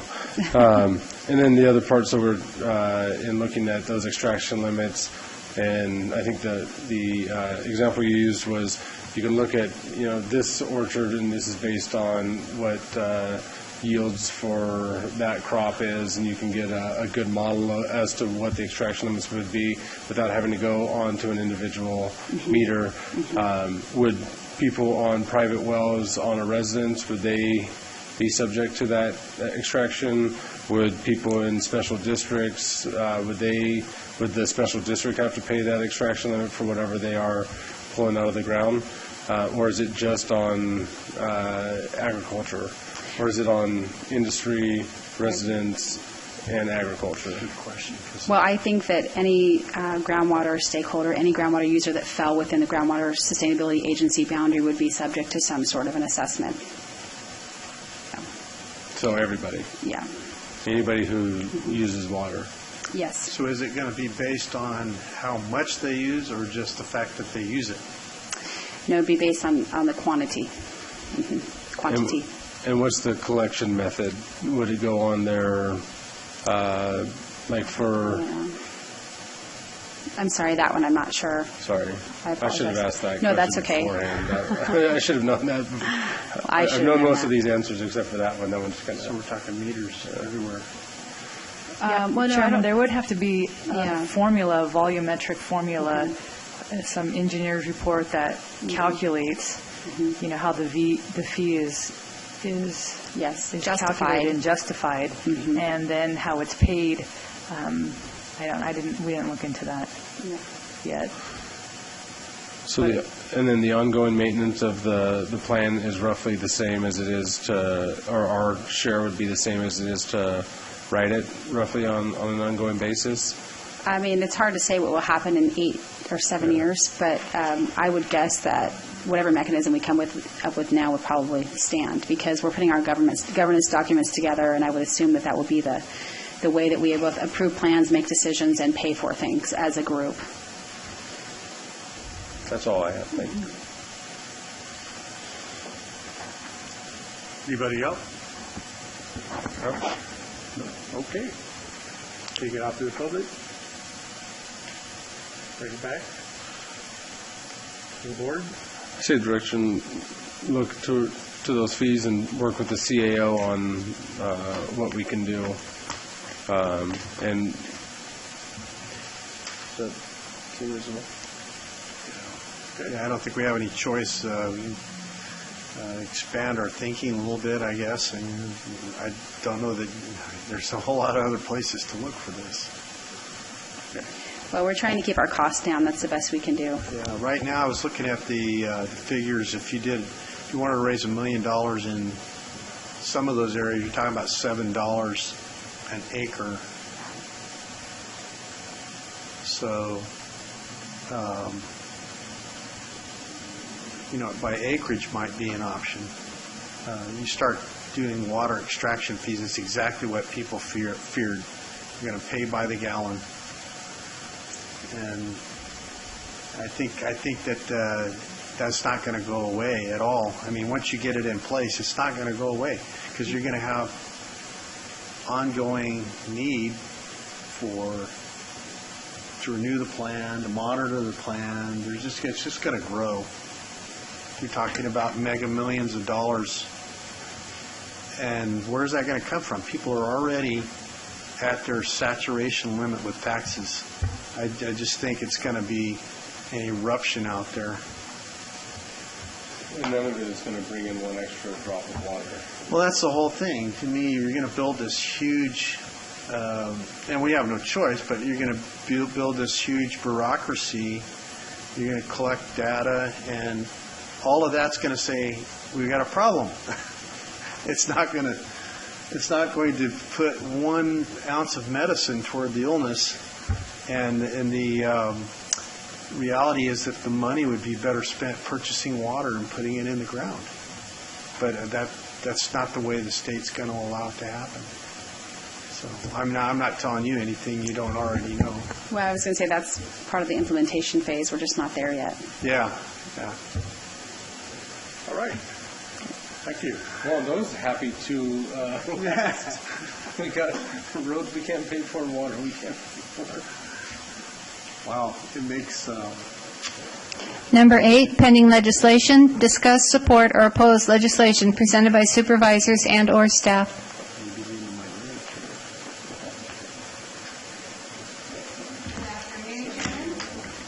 Good afternoon, Chairman and Board of Supervisors, Brittany Dyer, District Chief of Staff to Supervisor Tom Wheeler. Wanted to give you guys just a couple quick updates, specifically around Assembly Bill 1250. This is one that we've been opposed to since the beginning and would really hinder our ability to contract. And this did just recently go to the Department of Finance, and they took an opposition position to this, which was good news. We weren't sure if that was going to happen or not. But the bill has been moved to the suspense file and will be taken up by the Senate Appropriations hearing on Friday, September 1st. And so the District Chief of Staffs have been in touch with our lobbyists to see what we can do between now and September 1st. And they've said just to get an ironclad promises from our legislators that there are no votes. So CSAC and RCRC continue to fight this regularly.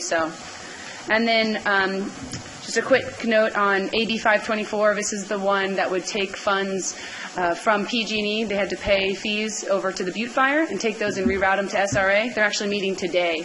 So we're hoping in the Senate Natural Resources and Water Committee. So we're hoping to hear a little bit more on that. And any questions? Yeah, who's pushing 1250? Is it the union? Yeah, that's... Yes, yep. And I think at this point in time they have a letter, CSAC has a letter from every single local government opposing it. So that's all I have for you if you have no other questions. Thank you.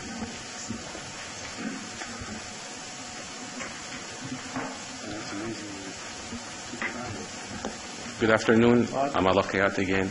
I'd like to just extend my thanks to Commander Tyson.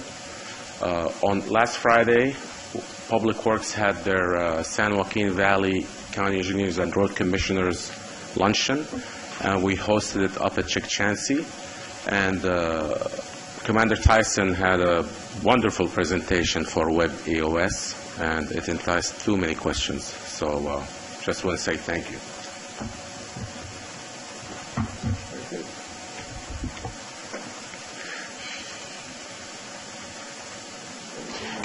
Number 9, supervisors and staff reports. Mr. Chairman, first of all, I'd just like to mention that we still have ditch water. That's the positive thing. And we're going to have ditch water next month, and it's actually going down to 60-something an acre foot, so people are more encouraged to use that for recharge.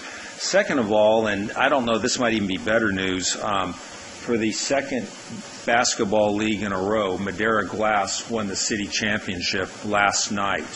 The team went into the championship, the playoffs, 3-5. People are wondering after the last season, does this team still have it? We beat a team called Andes, and then we beat a team called the Punishers. And I'd just like to mention that my chief of staff, Anthony Duhan, was an animal on the boards.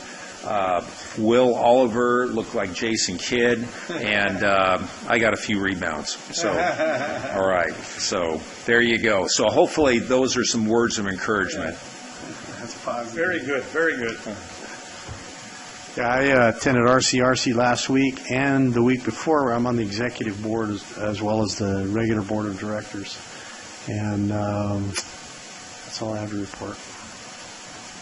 I attended San Joaquin River Conservancy regarding the Eaton Trail extension, and the City of Fresno came through on their promise to do a feasibility study on a different part. Once again, it's good to be in Madera County. Everybody seems to be happy with the planning that we did on our side. Everybody's upset in Fresno. So, and like I told them, hey, this is better for us. If you guys screw around with this, we can be the only one that has any access to the river. So you can give Madera County, just one more feather for our cap. But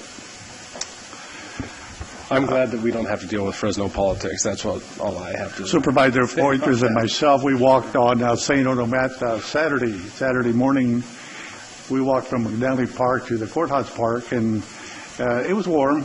But you know what? On a march like that, with all the young people that perhaps in the past had indulged and they were trying to straighten your life up, you got a feeling there. You felt good about participating.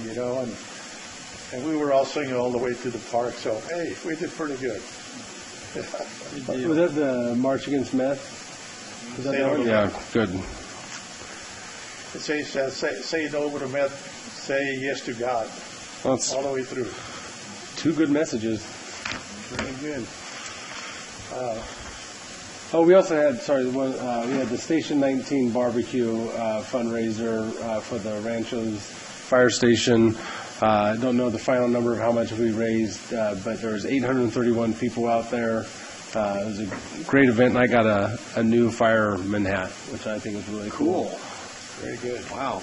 I forgot to tell you, I did attend the San Joaquin Valley Water Infrastructure Authority, JPA, and we put in our application August 14th on the Temperance Flat Dam project. And we're hoping to get funding in the amount of, we've got an application that asked for $1.3 billion, and we're hoping that on a minimum of a billion. And I was on the Ray Appleton show last week, Friday I think it was, and with Mario Santoyo and Steve Worthley, and just letting the public know what's going on with that never before in the history of the valley has so many entities come together in a positive way to further something, and it's more historically possible that it happened now. You know what? I was also disappointed because they didn't let you speak. Yeah. That is a tragedy. Yeah. Oh, you mean at the press conference? Yeah. You look pretty slick here. Oh, thank you. Well, we all kind of agreed we wouldn't say much. The big dogs from Sacramento were there, so they thought they had to speak. It was funny because the people that have really put their back into it have been the supervisors and Mario and our local people like Julia. And none of those people got to speak, and I was thinking to myself, well, all you Johnny-come-latelys get to say something, but the people who really put the back into it didn't get to say a whole lot. Senator Vidak, that was David Rogers. It's like we do up here. Nothing to report. I have one item to report, Chairman. I was feeling kind of lonely not doing any presentations like staff gets to do on a regular basis, so I'm going to calendar something on the regular session, kind of a Brown Act fundamentals, if you will. At first, I was thinking September 5th. More realistically, I'm going to shoot for the September 19th meeting, so I'll come up and do a little bit of some fundamentals on the Brown Act. You folks participate in that type of training in your AB 123 every few years. There's an element that deals with transparency, so that's where we usually cover it. So I'll just do a little chunk since some of you just went through that training yourselves. I've only had 20 years of it now. Thank you for indulging me with that. No, that's good. No, I think it's important that the public understands it, so I think you're doing a good thing. Supervisor Rogers, I think it's more for our benefit than the public. No, I'm teasing.